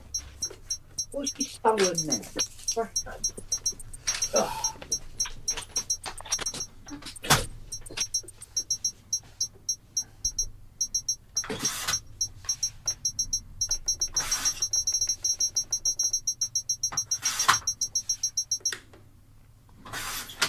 So there you go.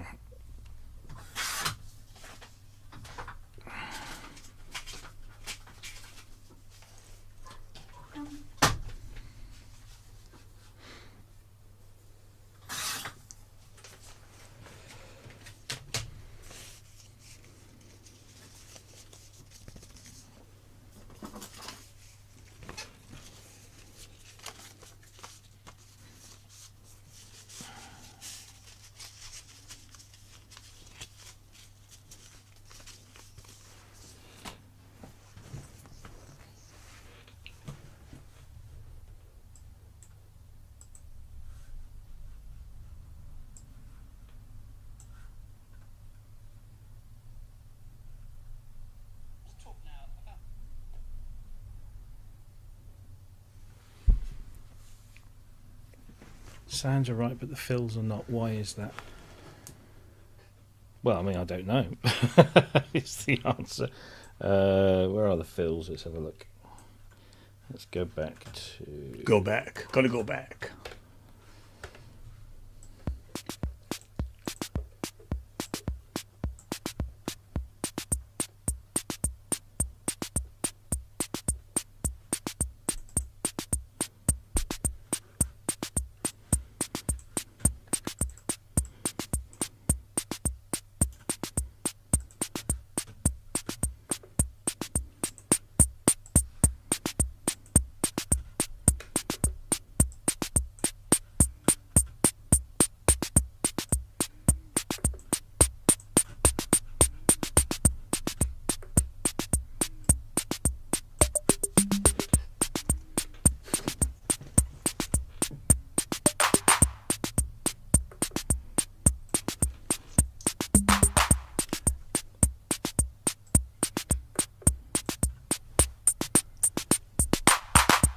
Can you adjust the volume of things, because the claps sound really loud by does, comparison to yeah. everything else. Yeah.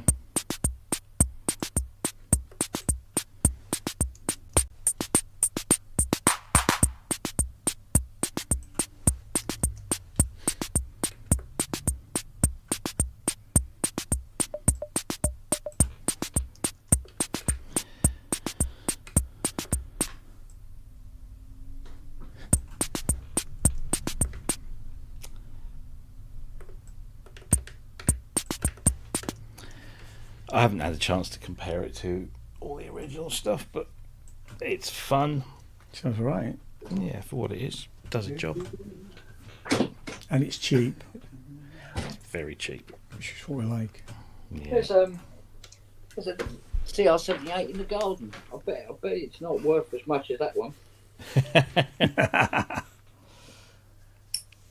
Looks a little worse for wear. I'm fast beginning to think that 2025 is the year of the resurgence of the drum machine, because we've had like the LM drum, we've had the RD78, Yeah. we've had the side drums from Sonicware.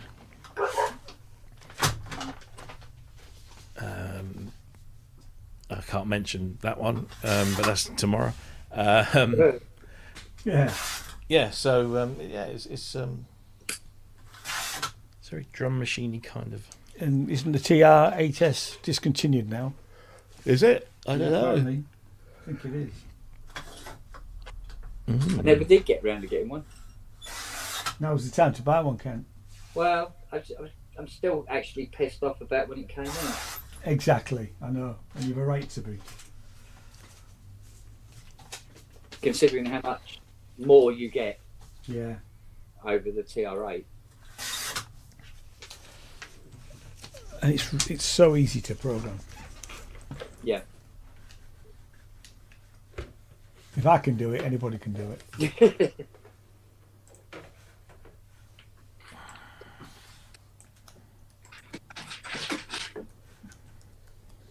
Now that's all very clever, but it'd be better if you could shut the door behind you. No, come here. Come here. Come here. Oh yeah. Oh, look, both of you. Now the bed isn't big enough for me to work in and you to sit. Come on. We watched Aurora last night. Nora, sorry. Nora, yeah. Yeah, have you seen it? No, I haven't. No. It's not worth 5 Oscars. No. No. Oh dear. I mean, it's okay, considering it's a budget movie and it's taken out, I don't know, 50, 80 million, whatever it is. Do even more now, won't it? It's overlong, and the first quarter gets a bit repetitive and a bit boring. And I'm thinking, yeah, I know what's going on here. They didn't move it forward. Right. And I think it's because Sean Baker, is it Sean Baker? I think it's Sean the guy Baker. who wrote, directed. He wrote it, directed it, produced it, and edited it. Yeah. Yeah, and there's your problem. There's nobody there turning around and saying, I'm sorry, but, you know, this bit needs to be shorter. And it happened 2 or 3 times in the movie, because it's, 2 hours 2 hours 20, something like that. It would have been a great movie for about an hour and 40 minutes. Yeah. Yeah. No, it's on the list, but I'll maybe I won't rush to watch that one. Yeah. Well, I watched Conclave. Have you seen that? Yes.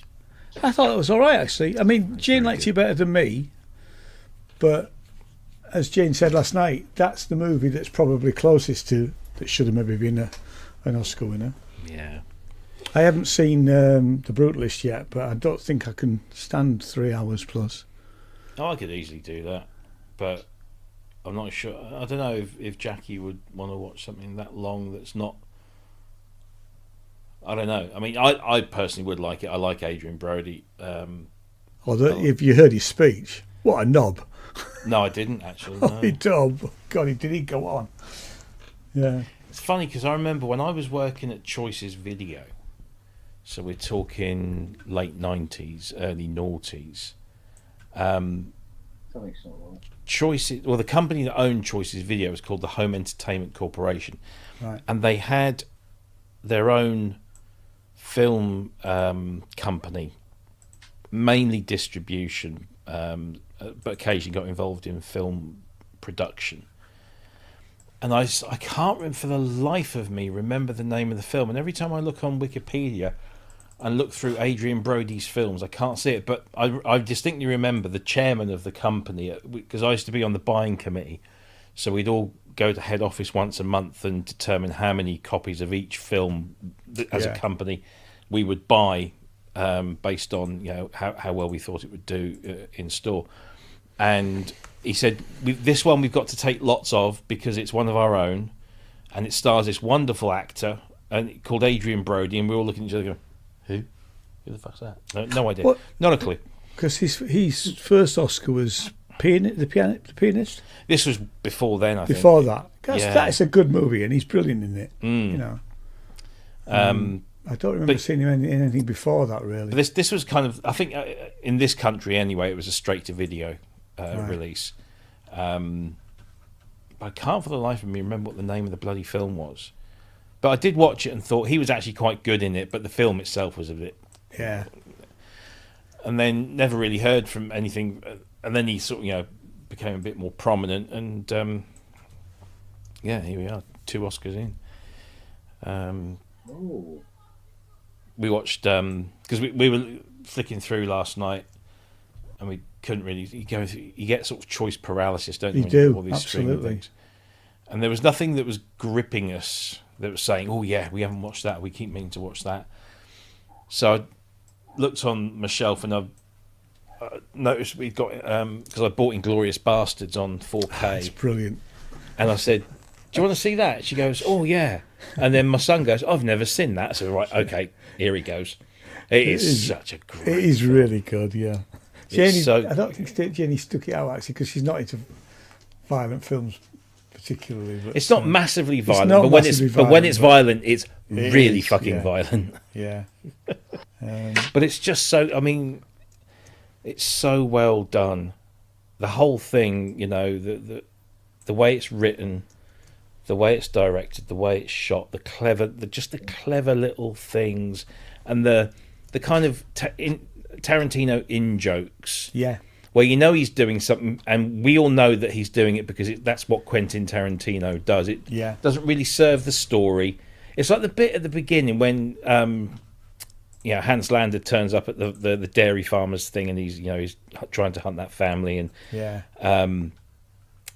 he's obviously Hans Lander is talking to the French farmer in French. He's talking to the girls in French, and then they sit around the table, and he starts talking English, and the way he explains talking English, or the fact that he wants to revert to talking English, that Tarantino's just kind of giving you a nod to say, we're going to come out of the foreign dialogue now, we're all going to talk English. But then, towards the end of that thing, he reverts to talking French, which is a plot mechanism because he doesn't want the family that's hiding to hear what he's saying. So it's just all very clever little things that you It's get. a while since I've seen it, but yeah. It's so good. Yeah. Because I haven't seen it in a little while, so there were bits where I'd forgotten exactly how things turned out in certain bits. So it's always a joy because you just kind of remember these. It's like the bit in the cinema lobby when they're trying to pass themselves off as Italians. Arrivederci. I don't really remember it. She introduces one of the blokes, and instead of saying hello or something, he just does that whole Italian hand gesture, which is brilliant. Yeah, good film.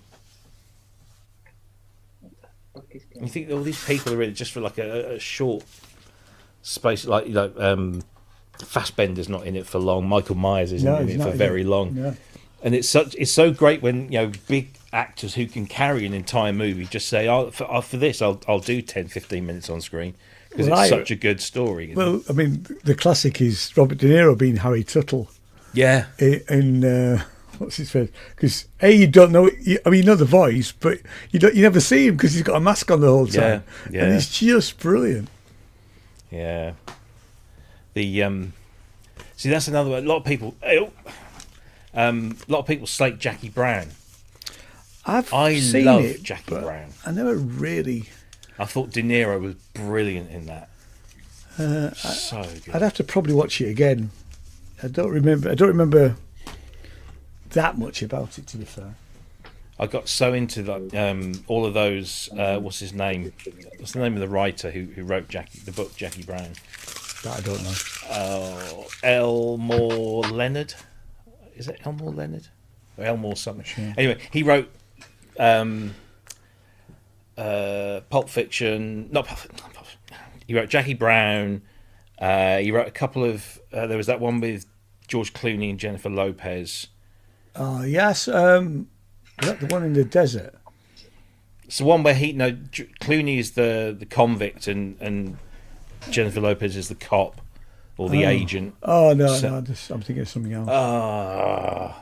But there's like 3 or 4. Like Get Shorty is another one as well, and they're all these Elmore Leonard books that have been converted into films, and they're all really, really good because I think source material was obviously yeah.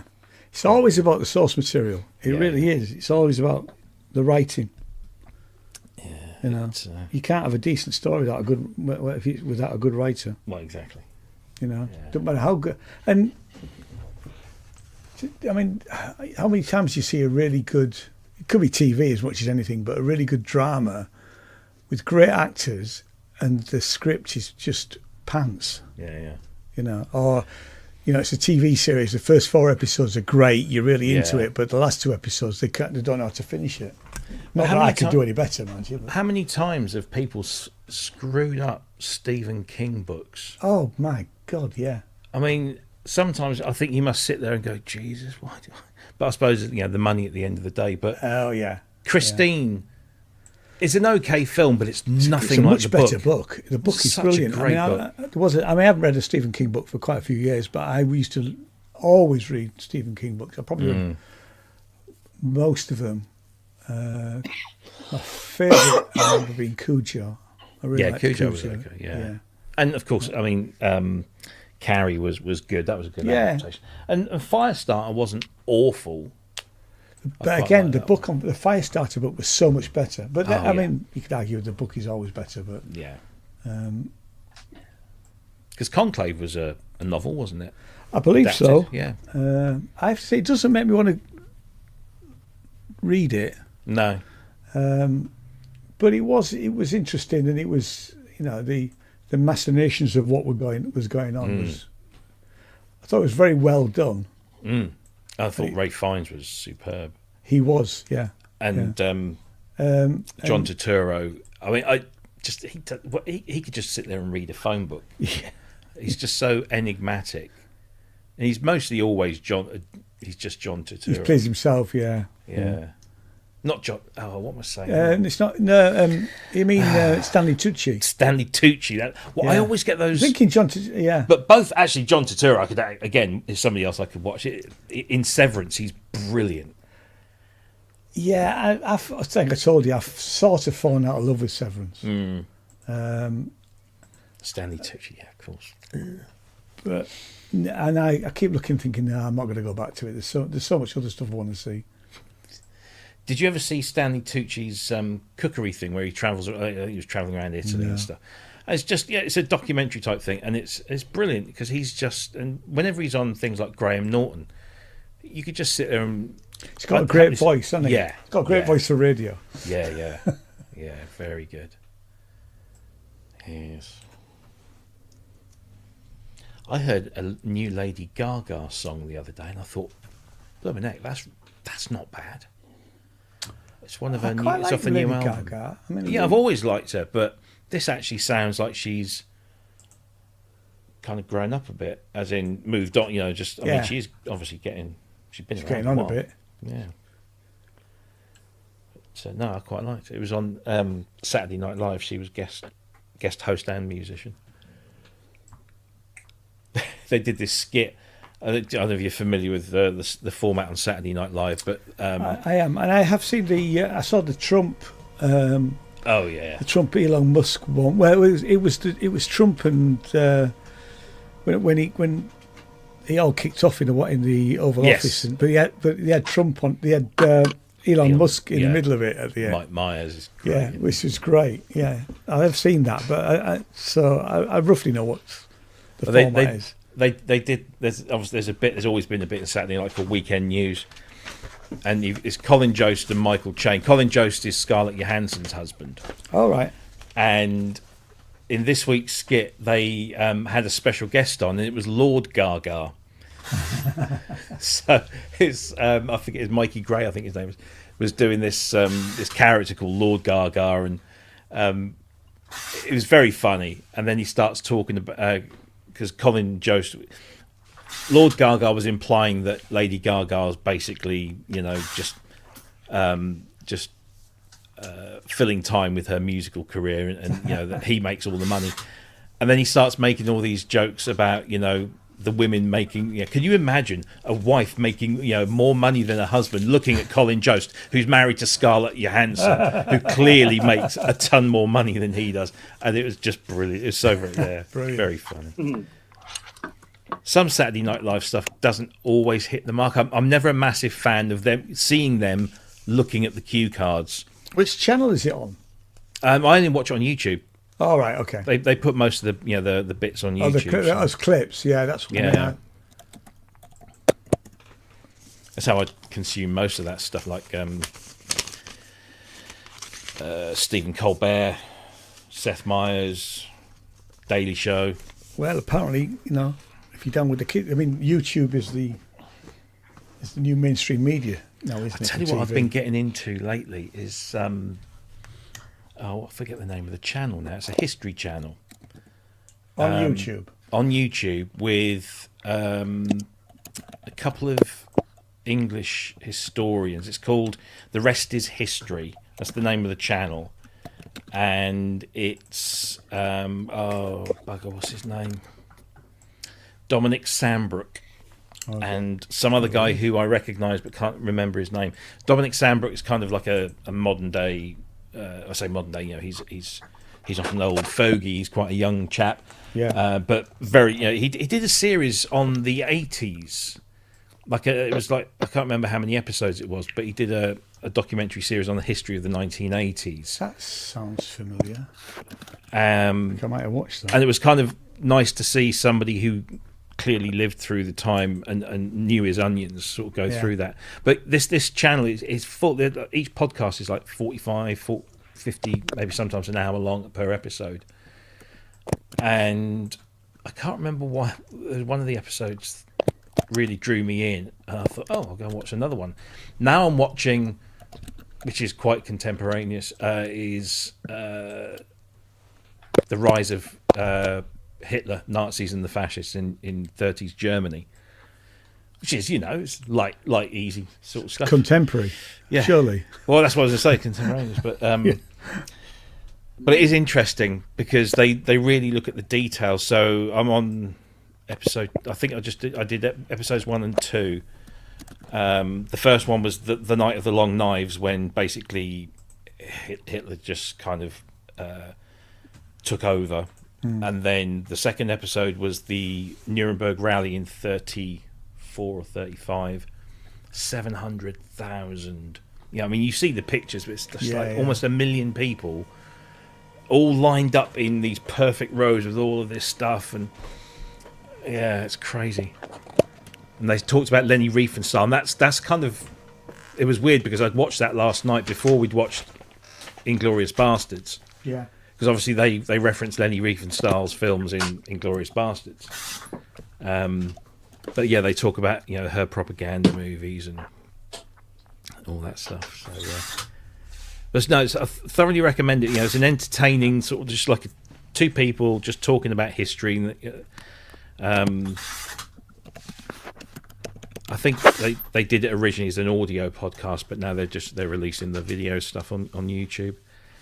It's very good. And it does all sorts of history, like ancient history and modern history and everything in between. Cool. How's Mr. Evans? Not bad. Yourself? Yeah. Taking Fair along. middling. Good. Fair middling. See if we can spill me drink Oh, again then. yeah. So you want this? You want one of these like sippy cups that has the lid on, so if it gets knocked over in a tiny bit, comes I out. need to. Step back. Motherfucker! To be fair, it wasn't my fault. Yeah, whatever. I picked up this USB cable and it didn't know it was wrapped around the cup.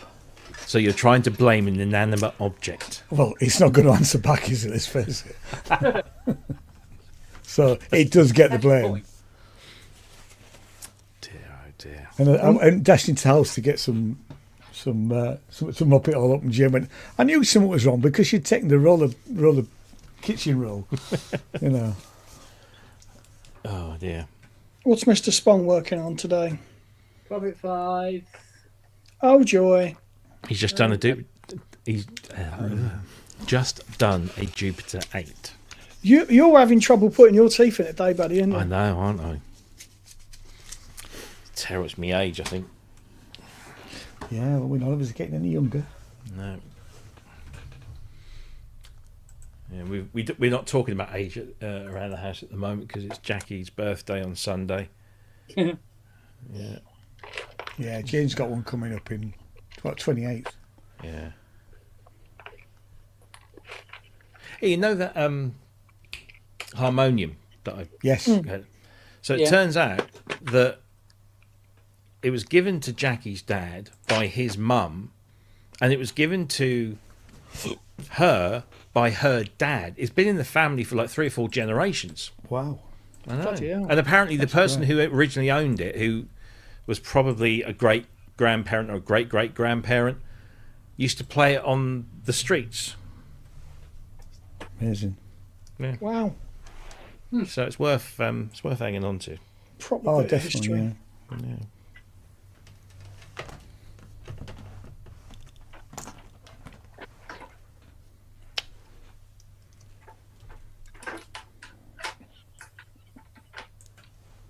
It should be a good laugh.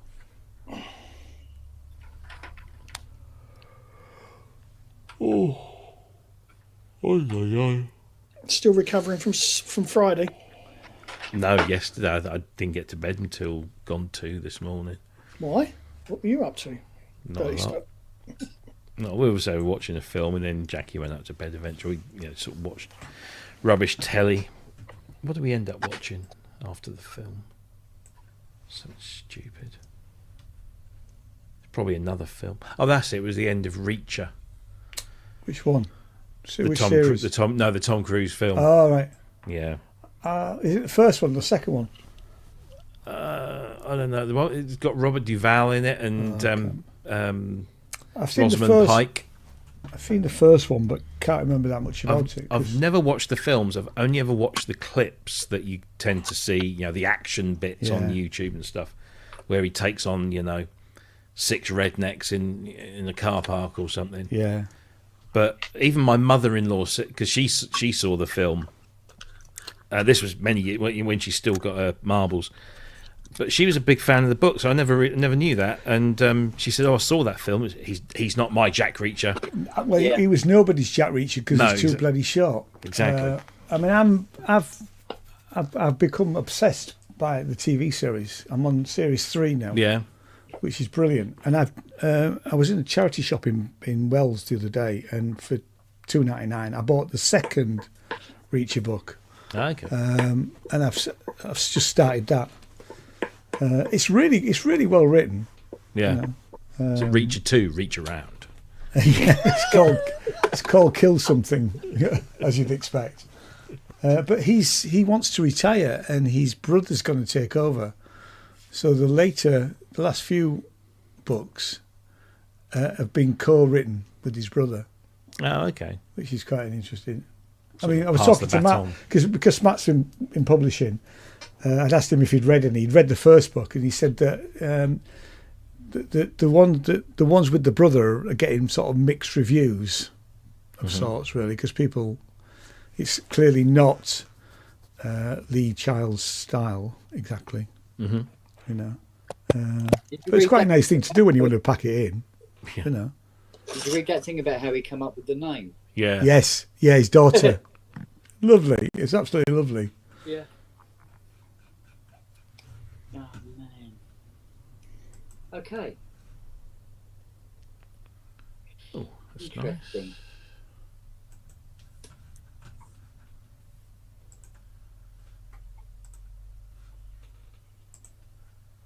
Do I plug in the keyboard and see if it makes any sound? Go on, live dangerously. Yeah. Okay. The sound being bang. Yeah. Well, thanks for that encouragement. You can. Right, Oi, He can. He just did. It's Sir Cunt to you. Fucking grow up. Oh, sorry. Language, ladies, language. Ladies, please. Right. Right. Of course, they don't tell you which one is the keyboard and which one is the front panel cable because they're wax.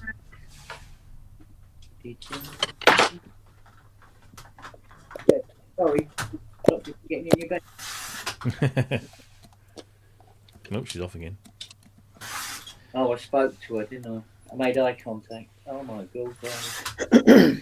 Hello, love. All right. Can you let your dad put that? Can you let your dad plug the cable? Bloody hell, he's down in the workshop. I didn't even realise. It's warmer now, you see. Yeah. Yeah. They tend to work down here now without me having to turn the AC on. Well, much. No, how does that work? Eh? How is that effective? Yeah, you standing in front of me. Hmm? This serial number does not exist. Ah, there you go. Siri, just mind a minute. Just look, Siri, will you give me 5 minutes, please? Just 5 minutes, okay? We do this. Right, download. No, it's not in your fucking vocabulary, is it? Download. No, it's not. Register. Okay, where is the? Where's the connect? Well, where is it then? Where have I put it? Oh, it's not the top of the air.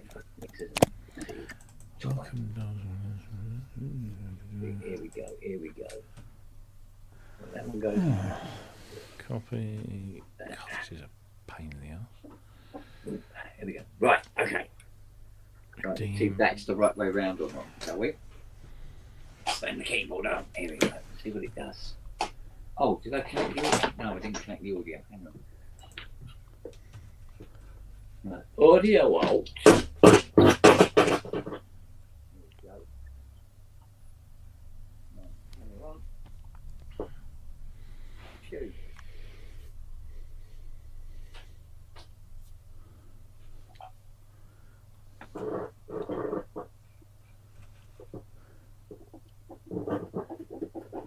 Oh, did you? I know Ian, you like Billy No Match. Did you see her post on social media the other day? No. She's been diagnosed with a form of multiple sclerosis. Oh, no. What they call relapsing, remitting multiple sclerosis or something like that, where it kind of comes and it goes, but it can be mostly managed with, it's not life shortening much, but yeah. So it was pretty sad. Oh, that's terrible. I had a mate who had something. I haven't seen him for years now. He used to be road manager for Tour Unlimited. All right. He was diagnosed with it was MS. It was MS, but he went through really long periods where he was perfectly all right, and then he'd have these periods where he literally couldn't get out of bed, or it would take him 2 hours to get out of bed in the morning. Yeah. And of course, when that happened, he couldn't tour.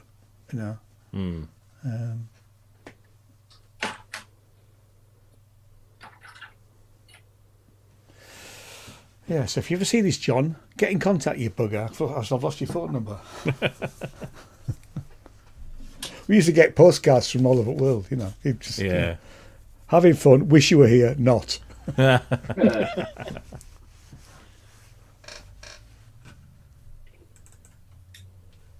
Have a look at her chilled in front of the camera. Look. Yeah, it's a little tart. I would say her name, but it set my own pod off.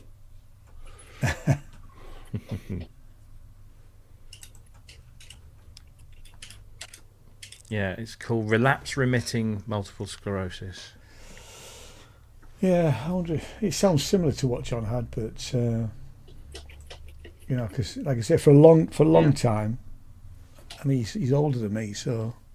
Really? There's people older than you. There are 1 or 2 people older than me. Not many. Well, there's that geezer who built the pyramids, isn't there? Do you know, I nearly told you to F off. Nearly. I mean, I know you're trying to wind me up. Ken, I have Ian swearing on video. Yeah, you do, yeah. Don't worry about it. Sorry, it doesn't happen very often. Leave it with me, I'll get it. It's actually one thing I don't think I have put it on YouTube. No, it's not on your channel. I checked. Yet. I can see a blackmail coming. And I buy you a cinnamon bun not to put it up. Would I do that? Would I do that? No, do what you like with it, mate. I don't care. It's out there. I see a black. But it's not. That's the thing. So Yeah, it's not. Yeah. What you do in your own times? Oh dear. Never mind. Okay, let's give this another try.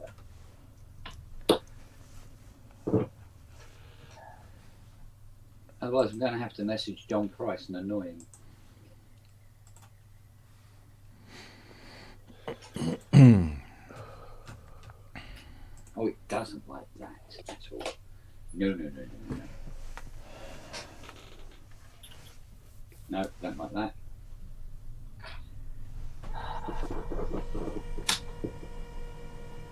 I do like how light it is at this time of day now. Me too. Going to get better in a couple of weeks. Yeah. Oh, bloody Americans, didn't they? They their clocks went forward yesterday. Yeah. That's a pain in the arse, that is. It brings America an hour closer to me, which means that my boss will contact me earlier in the day. Dun. Never mind. So where did that go? Where the black... I'd be very surprised if this doesn't have a voicing problem.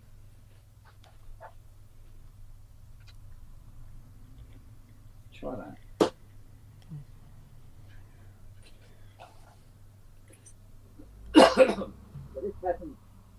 Oh, here comes the daughter. Is it 42? The daughter. The daughter, she's just been to see Mickey 17 at cinema. Yeah, I heard a review on that. It sounded looks quite interesting, good. actually. I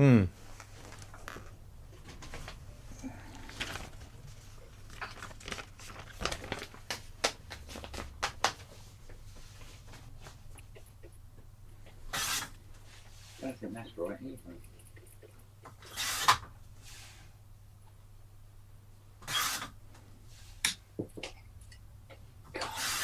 Even the on-off switch needs to be replaced.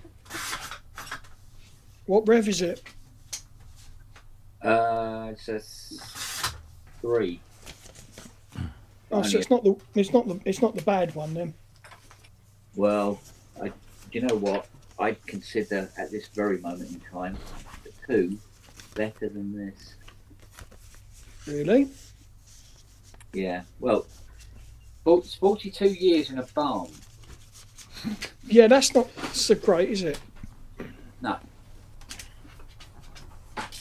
42 years since it's been turned on and made a sound.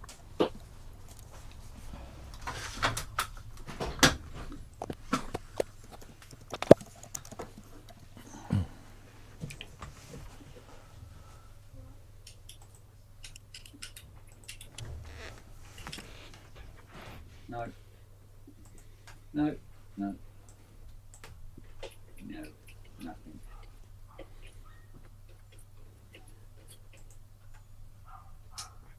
Okay. She is operational now. At least the computer actually works. Well, responds anyway.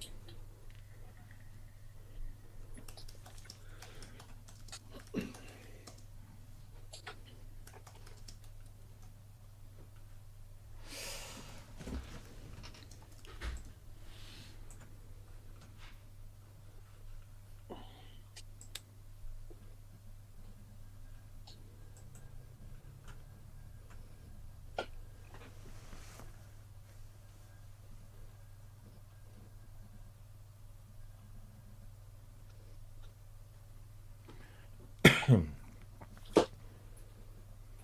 think this is the last combination.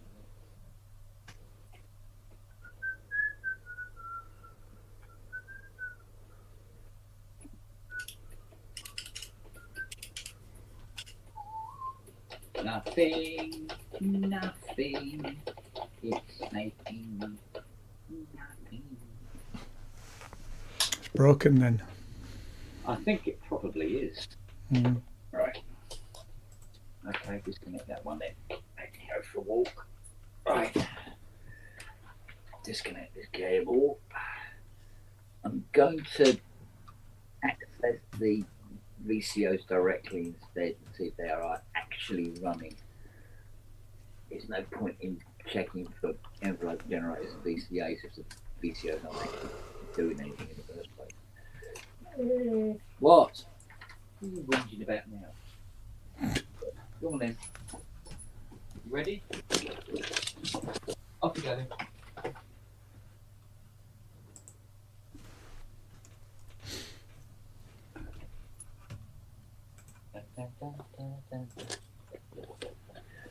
Oh, do you know what? Right. No, you should have seen this workshop at 9:15 this morning. Go on. Oh, it was just a pile of shit. You meant to put it in the bin, not scoop it up from the garden and throw it in the workshop. It's been a dumping ground since beginning of November. Right. Sounds like my garage. And it took 4 hours, 4.5 hours to tidy it up. Wow. Yeah.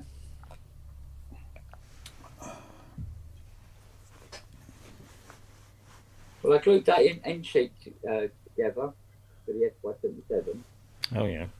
with the bits that it had. There was a lot of splinters missing. And it's back together. It looks shit. You can probably see. Yeah. As well as that front bit. So, now body filler this up, flat it back, respray it, respray the one on the other side so they match, and brand new. Nice. You clever old bugger, isn't he? Don't tell him that. Yeah, you tell me that, and I go, oh, in that case, I won't bother.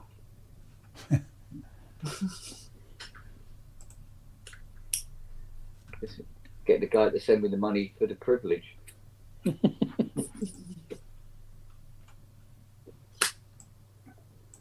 Right, let's have a look and see what these VCOs are doing directly.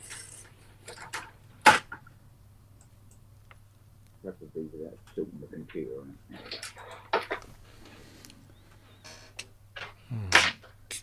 Oscilloscope.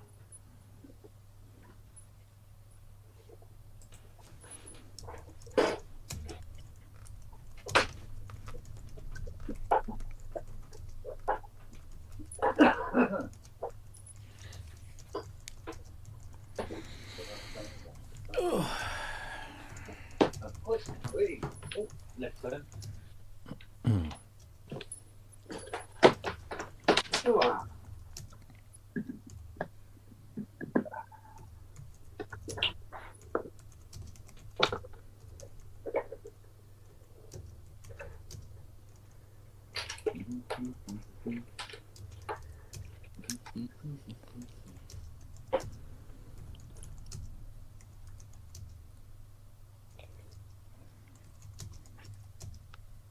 I think it's going to be a bloody miracle that any of this is working. Electronics does not like being cold, wet, damp barn.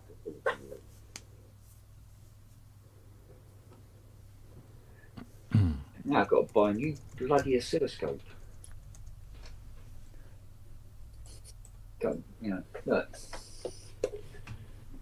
See that? Mm. Not supposed to be there. Oh dear.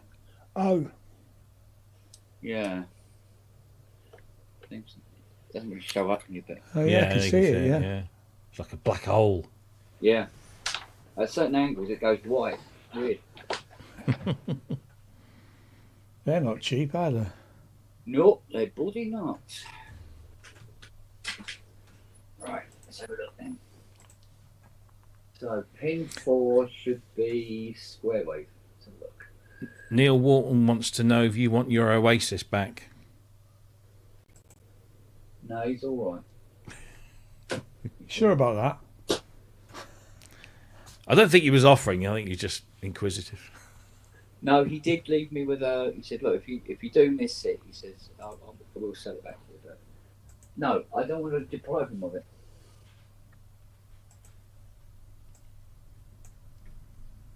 Nothing. Oh, hello. Well, I'll tell you what. I think that's it's actually so much pulse width. It's not even producing it's not producing a square at all. Come on.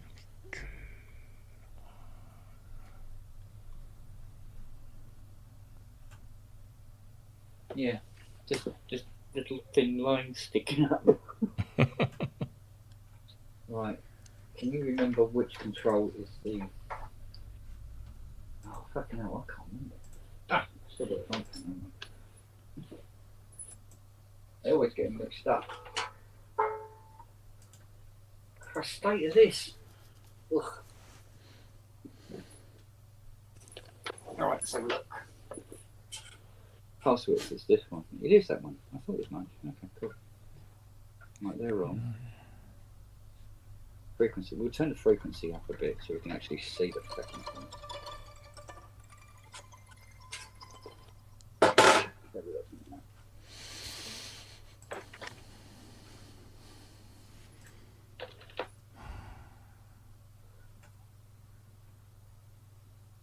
Nothing on that one.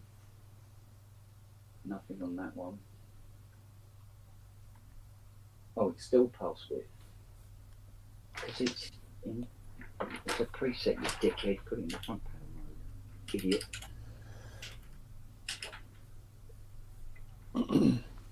apparently Neil's put an SSD in the Oasis.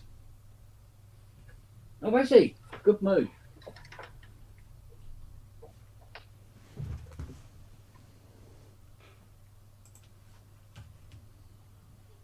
No waveform. A little bit of a waveform. Yeah, the pulse width is not affecting it. Right, look at. Got Saw.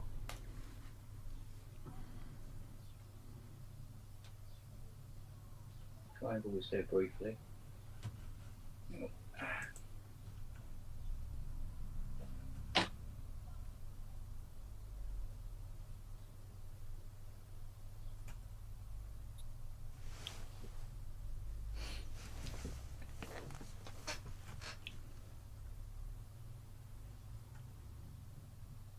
Saw.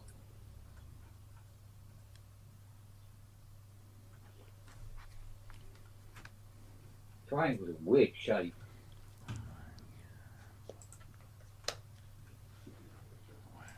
Pulse width is what? Let's have a look on VCO 1. Okay. Nothing on voice 1. Nothing on voice 2. Nothing on voice 3. Nothing on voice 4.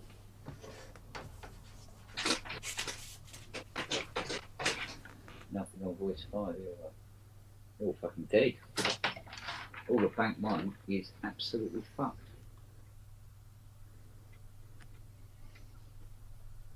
Was it seriously sat in a barn for 42 years? Yeah. Who the fuck does that to a Prophet 5? The bloke who gives up his professional career, I suppose.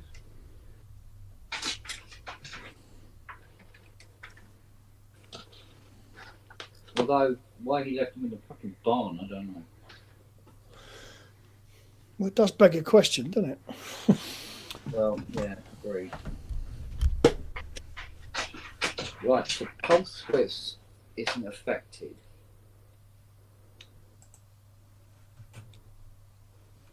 So one of the 3240s is.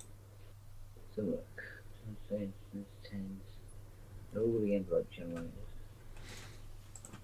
What's the date today? 10th. 10th. Yeah. It's Super Mario Day, isn't it? Oh, what the hell? Mar 10. Looks like Mario. Oh, God.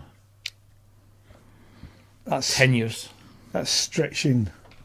My nephew is a big Super Mario lover and he always pushes that. So I hated Mario. really? Platform games. I don't like platform games. That flat platform games like that. I don't like them anyway. But Only bloody game I was any good at. I was. I had Mario Kart, Yeah. which was slightly better, but nah, not for me. I was never a massive Nintendo. I was always Sega. So I liked Sonic. Sonic was okay. In fact, I am taking the Taking? five boxes of games consoles and games to my eldest in a couple of weeks. Yeah. They've been sat in our garage for the last, well, forever. That ain't gonna fucking help. So they're going to be in a similar state to the Prophet 5. I said, no, I looked at them at the weekend. They're actually all right. Yeah? Yeah. They're all in boxes and all sealed. With some, I put some of those little packs of gel, moisture gel things. Yeah. Christ, it's going to cost him about $1,000 to get this voice card up and kicking in parts.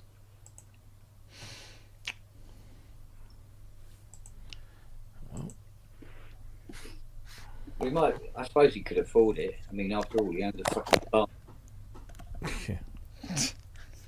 That farmers are having a hard time now, though. Well, he is now. Yeah. Can't get a new tractor this week. Mind you, he wants to see the bill on the GT8. Fucking hell. Cool. Was that bad as well? Don't tell me that was out there as well. Yeah, he's with it. Fucking. Oh! You want to slap him, don't you? Well, he's already taken back the E2 because the mice had eaten all the cables. I still want to know how the mice got in it.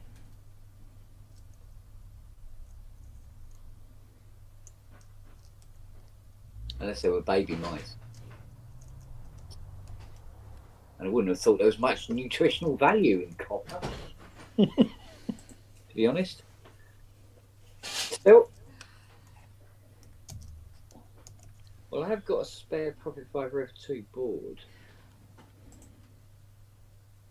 voice board,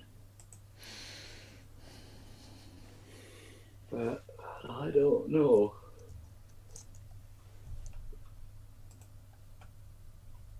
That's pretty screwed.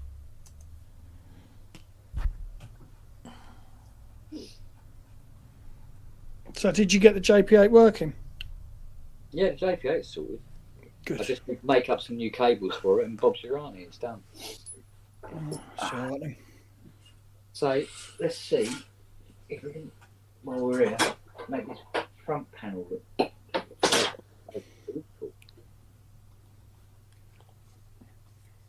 Feels a bit rusty, wow. especially around the preset buttons.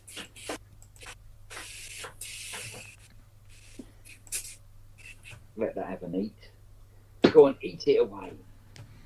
Good girl.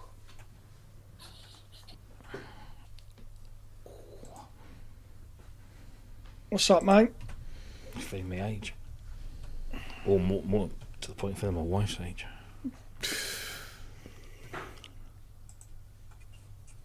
Yeah. I would side look out the door, mate. Just Duck.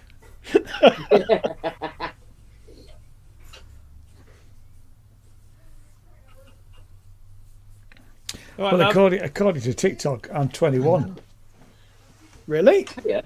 Yeah, there's a thing where you Phone? just What did you And do? it Lie on your fucking? no, you show your face, it scans your face, and it comes up with your age. And I'm thinking, yeah, that's bollocks, isn't it? Wow, that works. Yeah, it was funny though. What? Uncle Jerry's world has passed away. Yes. Oh, Yesterday. Fucking hell! They were saying last night on No way! I didn't. SOR that they were worried because they hadn't seen him. Yeah, I'm just the not monk chatting got about contacted the local sheriff's office, I think, to get to where he lives, do a welfare check on him, and they found him dead. Oh, Oh, fuck! Yeah. I never really interacted, but I saw the name come up a lot. well, I had a brief chat to him on Friday night at the popcorn thing because he liked my track. I went on one of his shows. They're late night for him, if you know what I mean. Yeah. I think it was about 4:30 in the morning. I couldn't sleep, so when I think Apollo was on as well, and they were chatting away, and I just joined in on them. Oh, that sucks. Like I say, I didn't know the guy. I've never spoke to him, but you see these names come up, and you sort of. Yeah. Said hello to him in the chat, yeah. No, he's a nice geezer, and he got my sense of humour. Wow. Yeah. Yeah. Oh, bloody hell.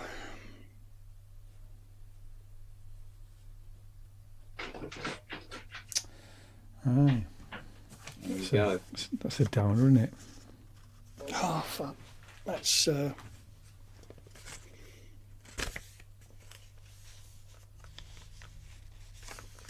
suppose it's possible that the computer's not reading pop. God, I'll have to trace it through, won't I? That's better. Look at that. Well, it's shinier from what I can see. Yeah. How good that foam is. What is that stuff? I don't know.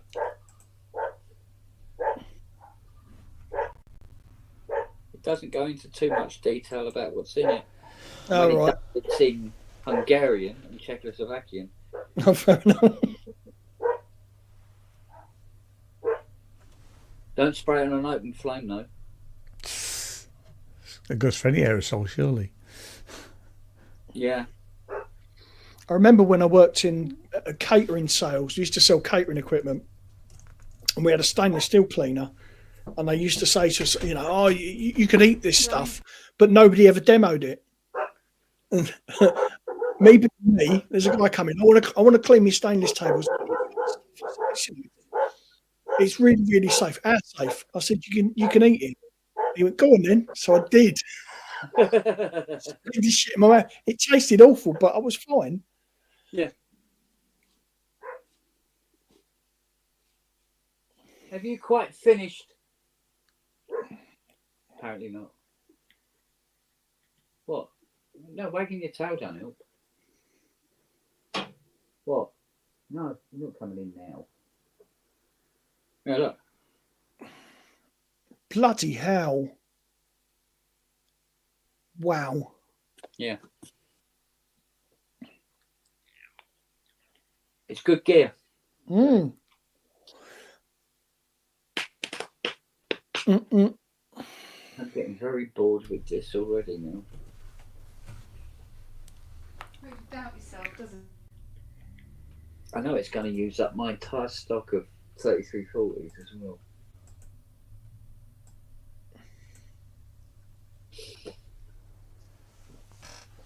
Robbie's looking like he's just fucked up. She's off on one. Oh, okay. She bought something on Vinted that said size 12, and it turns up and it's actually a size 10. Oh. It fits, it's just snug. Well, no jelly and ice cream for her tonight.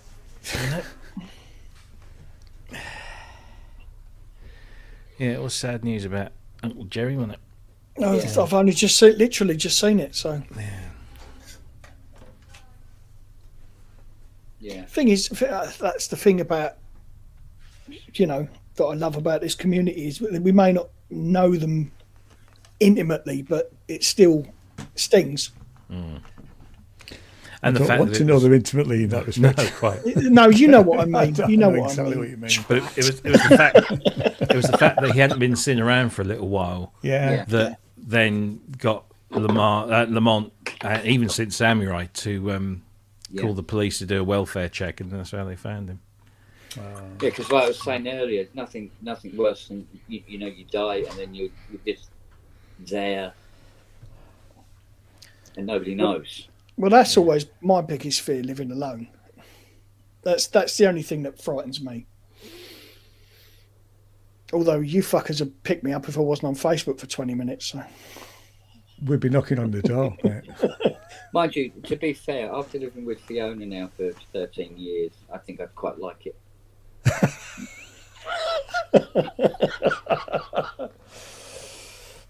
After living with Jane for nearly 40 years, I'm not going to say anymore. No, she's not that far away. She's just gone back in. Ian likes living. I do, yeah. The radar is active. Yeah. I think I'd really struggle if I had to live with somebody now. I'm not saying never. I did 10 years ago. I said never again. But I think I'd struggle. Well, what Jane and I do is what we've done, because we ran Parkinson Music together, and we both had different roles within the business, but we'd see each other every day. We're at home, and the difficulty is to some extent is switching off at home, you know, because we would still end up talking about business and work. Yeah. You know, so I ran the business, she did front of house, and obviously I was teaching and doing other bits and pieces. Now, you know, I have got this place to disappear to, but there again, normally I'd at 3 o'clock in the afternoon, I'd go and have a cup of tea with her, and we'd have a game of dominoes. You know, she didn't today because she went off. She's been all over the place today. You know, she's been out 3 times. She went out at 9 o'clock, came back at 10:30, went out again. Just come back now. You know.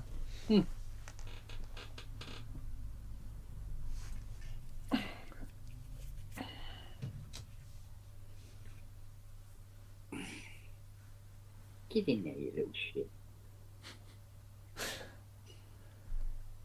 Got you. Right, that's ready for tomorrow. What about this one? Is ready for tomorrow as well.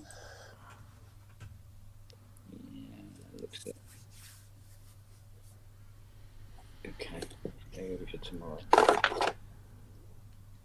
Oh.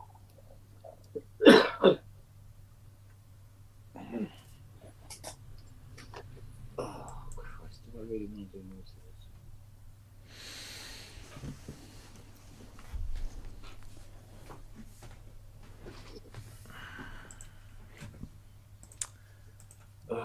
Let's get the schematics out and trace from the pot to the computer to the voice board the control voltage for pulse width and see if it's the VCOs are damaged or whether it's the interface on the voice board or it's the host DAC on the CPU board or between the CPU board and the pot board. There's not much to check this. And that's just that fault. I haven't even looked at because the triangle looks more like a fucking sign. So something is very, very, very screwed up.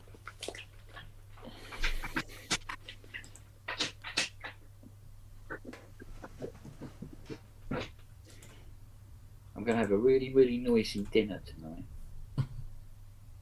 Go on, what are you having? Toad in the hole. Oh. So it's sausage, which means Yeah. I was trying to work out what the fuck you were getting at, and he was like, "Hey, oh, Rob knows." When she took the sausages out of the freezer and put them on the side to defrost, and he's there looking at them going, whoa, whoa, whoa, whoa, and twirling around. You go, mate, they're frozen. Oh, They'll soon defrost in his mouth. yeah, they can defrost in my belly. So he's gonna create such a fucking hassle. And you know when it's you go, well, you should train the dog, and he shouldn't be doing that and all the rest of it. After the life he's had, the last thing I ever want to do is tell him off for anything. Yeah. God.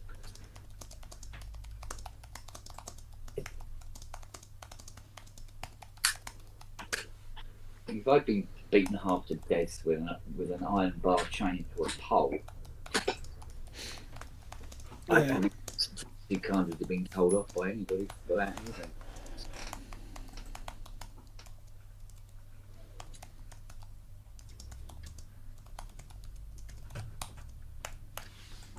I'd like to catch up with the guy. No, I wouldn't. No, you wouldn't. Well, he fucking wouldn't. Yeah.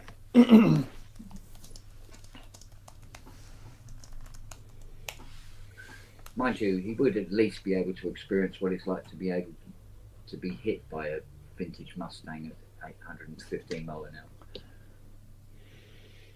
And then not for very long though, because and then backed over a couple of times. Yeah, well, these lights would be out by then, wouldn't they? So. Yeah, well, perhaps I should stop watching Blacklist.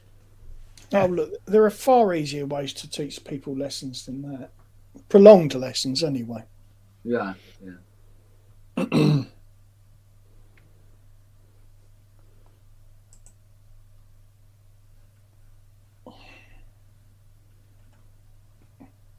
buy me James' last album.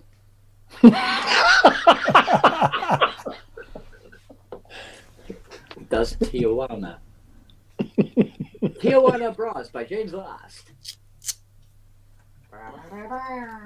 My parents used to love James Last. I know, so did my mum. Yeah.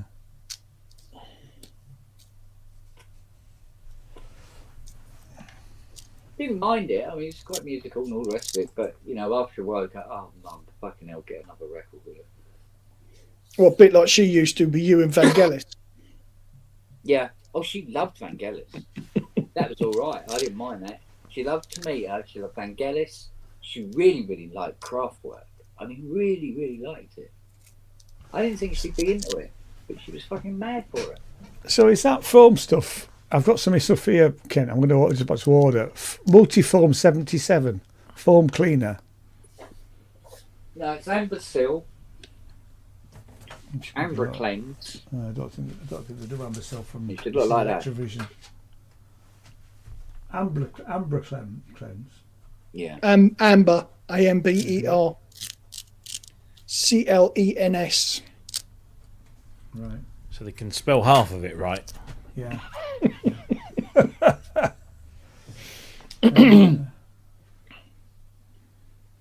But what does this do? But it's made by Ambersil. Yeah, right. I've bought an Ambersil before. Yeah, I'll show you this one because it's full.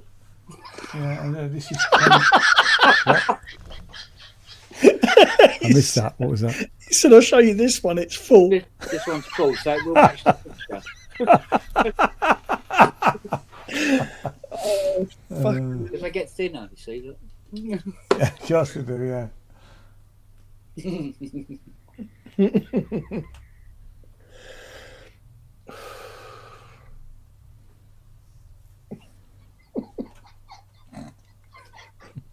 Steady on, Matt.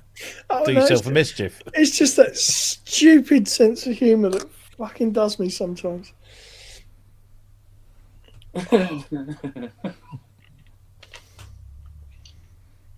Let's try putting the ram in as well.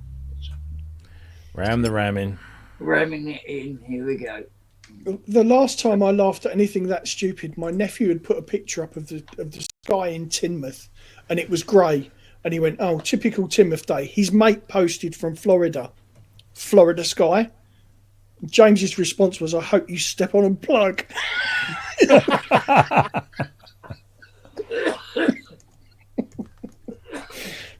Had me laughing for about 24 hours. Oh, God, sorry.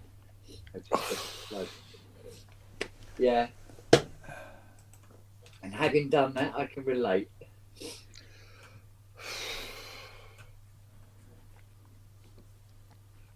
Lily, can you stop eating the barbed wire? Thank you. It's 10 to 6, Kent, so she's probably hungry. Knowing her. Now, the thing is, Fiona's sitting at the breakfast bar in the kitchen, so if I just stay in here, she'll have to feed him.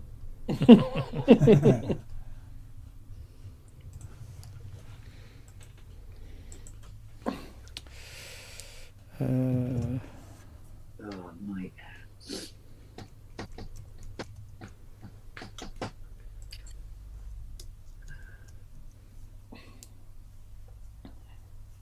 Yeah, I'll have to download this multi-poly this evening and put it through its paces. It's very good.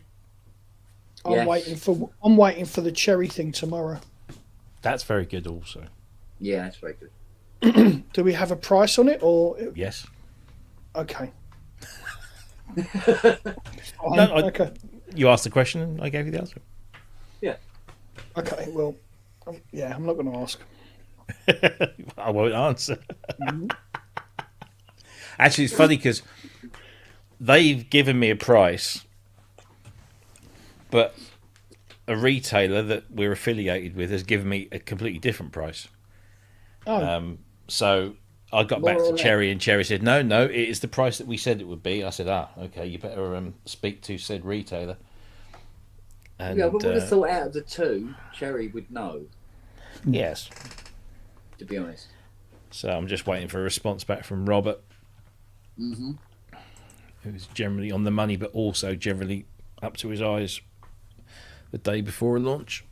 Mind you, with Cherry, it's the one company when you don't really have to ask that because it's going to be affordable, yeah. regardless. I get the impression they're starting to phase out introductory prices and just saying it's cheap. Yeah, well, there's no peak to start with, and Exactly. Yeah. don't bother with that. Yeah. They're not doing themselves any favours at all. I mean, because one of them was, the There's one come out. It was like 29 quid. Mm.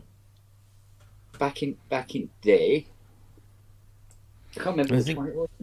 If you've got a handful of their stuff, and then you go and check on your account and see how much the entire package, because they do what do they call it, synth stack.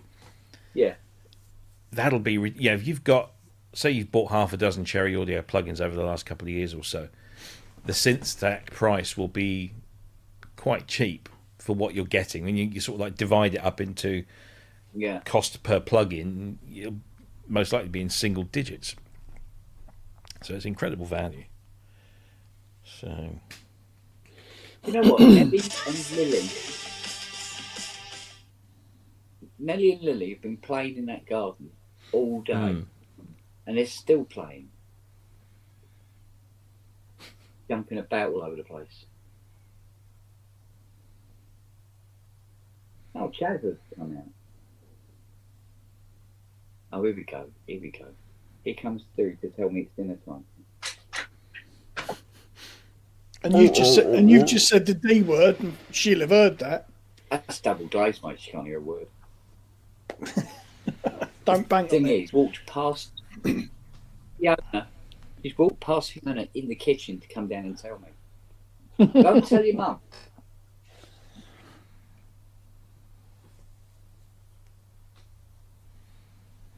Oh, this game. I gave Lily this stick a couple of days ago. She loves this stick. She just runs around with it. And then she teases Nelly with it. He goes, I've got a stick. Yeah, like that. Chase me. Right? And then they both get a hold of it. And they fight over this stick. Now Nelly's got it. And she's sitting there going, come on, take it off me, I dare you. Oh, she's just thrown it at her feet. Go on, take the stick off me, I dare you. right, I think it's time to log off. I think my battery's going to pop any minute now anyway. I think it's on 2%. I'm just signing off the day. StreamYard don't ask to drain it. Does. Did you update the app? Or are you using it through the browser? I'm using it through the browser. Right. There's an app. Yeah, but I think my own. I don't know because I haven't got an iPad, but I know the iPhone app is simply for guests right. rather than. Oh, I tell you what does my fucking head in is the because it works better with Chrome. Yeah. Do anything else, right? But then when you go to do a video link or something like that, it uses Chrome, but it always goes to the mobile version of the web page. Oh, right. So that you get the video, but you don't get the chat. And this is on what, your iPad? Yeah. Yeah, I can't have the chat. Yeah. And yet sometimes I do get the chat, and I go, "Oh, how did that happen?" Yeah, like, I've never had it. I end up looking at. Get the chat in Chrome with the mobile version, and it starts. Oh, do this, that, and then you go. It goes, click on this. And go, but it isn't. There isn't a thing there to click on. What the fuck? It drives me nuts. And then suddenly there's a chat there, and you go, what, how did that happen? I think it's almost like you slide across and then the chat appears. But I keep doing this and nothing happens. I've got to come up with a solution. I've got these pedals. I've got an expression pedal and a sustain pedal that are plugged into my controller that rolls under my desk. Right. But because they're just like they're on cables, every time I pull the thing out, the tray out, they slide underneath the bloody thing. So I need a way of fixing them. There's a bar that goes across the bottom. There must be a way that I can that's fix what I them. use on my desk, and that stops the pedals from moving. I just want to fix the pedals onto that bottom bar of the tray so that when I pull that out, the pedals go with it. Right. I need to fashion something. Mm. Don't know what, but... I'll tell you what I'd like. Bluetooth pedals. Yeah, but I suppose the latency wouldn't be too awful, would it? Like it might All you show need up is show up on the sustain pedal if you're playing Rachmaninoff, right? I think for general synth use, I think it would be fine. I better still build a pedal that either has a MIDI socket in it and use WIDI, or has one of the MIDI chips built in, and then you set. I suppose maybe that. No, because if you had a MIDI socket plug WIDI in, there's nothing to power the pop. Yeah. There's nothing because the WIDI would require voltage, and so would the 3.3 volt that you would normally have present on a MIDI socket. I get it. Yeah, and I don't fancy the idea of batteries at all. I have enough things to turn off. Having to turn off all the pedals. Because I've got 9 now. Yeah. I've got a click. No. Why? And maybe I'll just I'll stick with the accordion jack cable.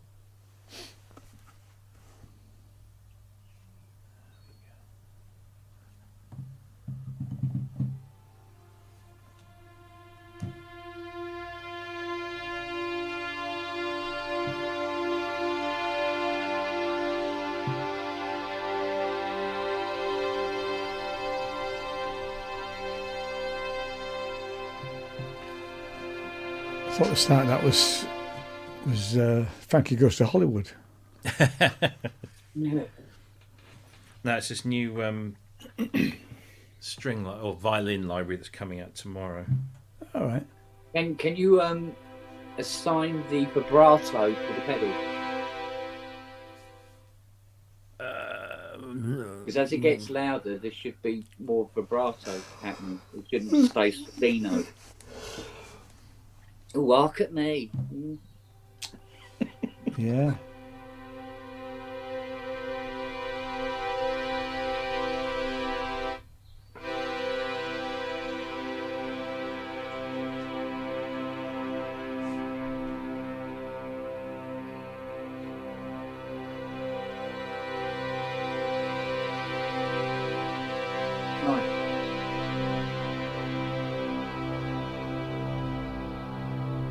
Who's that by, Robbie?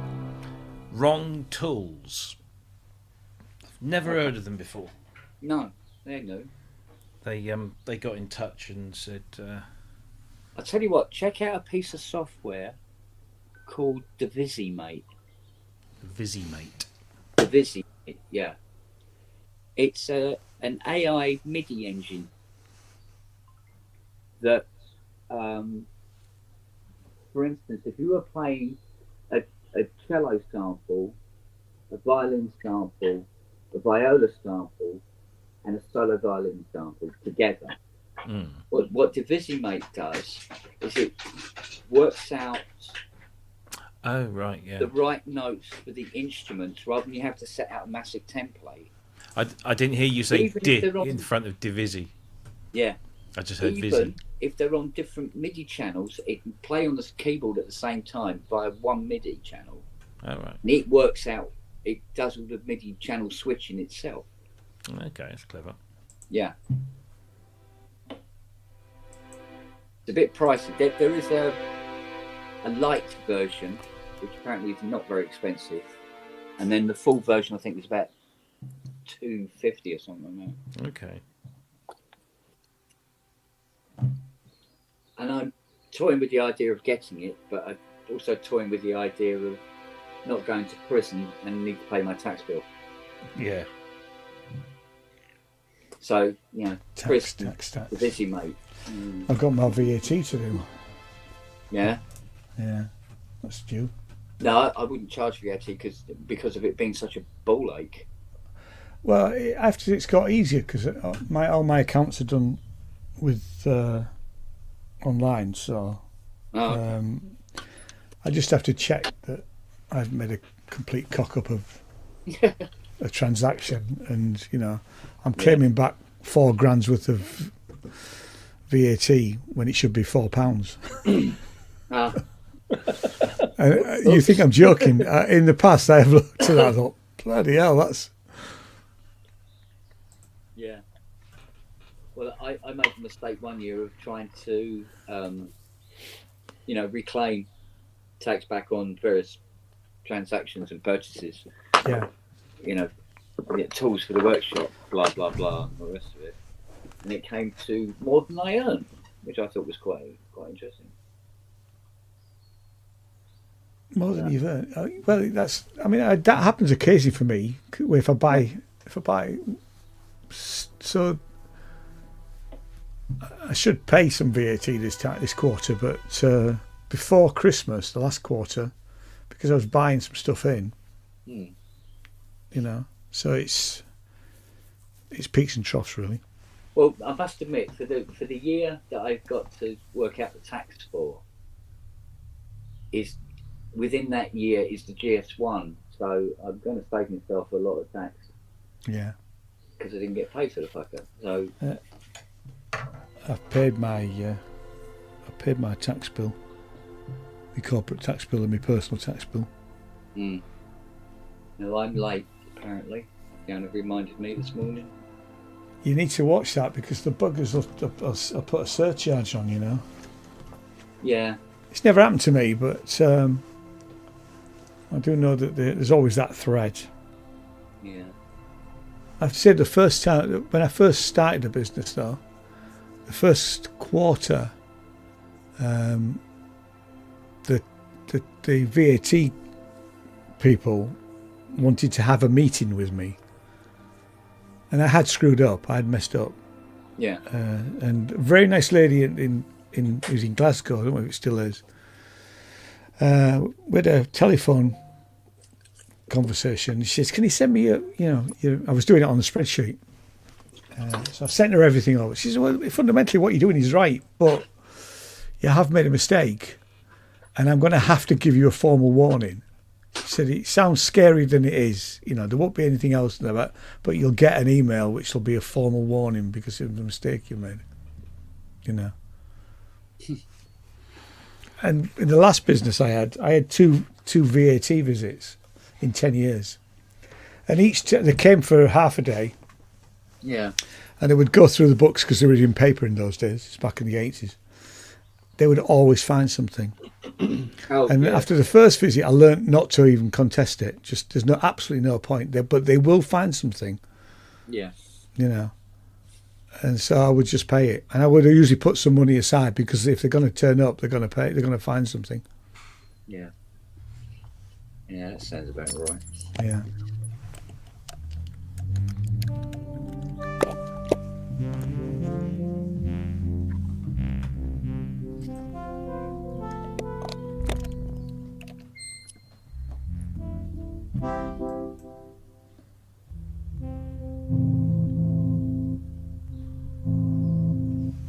I'm going to make out Fiona's feeding the dogs or not.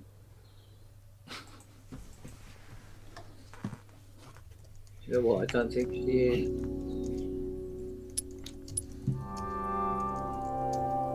What am I on anyway? I'm on 1%, so I should be in the show very soon. Well, it's nearly tea time, so. Yeah, exactly. Yeah, I can smell mine cooking.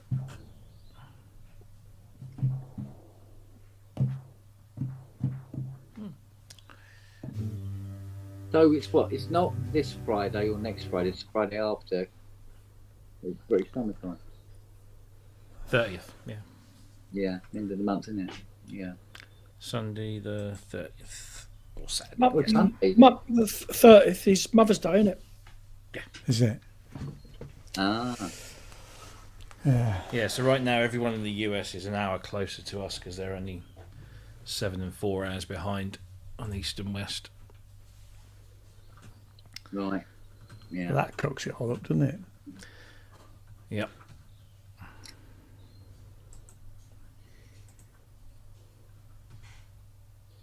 I've ordered some of that spray. It'll be here tomorrow. Good man. Yeah, it's genius stuff. Works on cars, floors. What does Right. it actually do? Just to It just anti-static cleaner, isn't it? Yeah, it just lifts the dirt off. Yeah. So when you spray it on, then how do you get it off? Just wipe it. Yeah. Oh, right. So it's just okay. Yeah.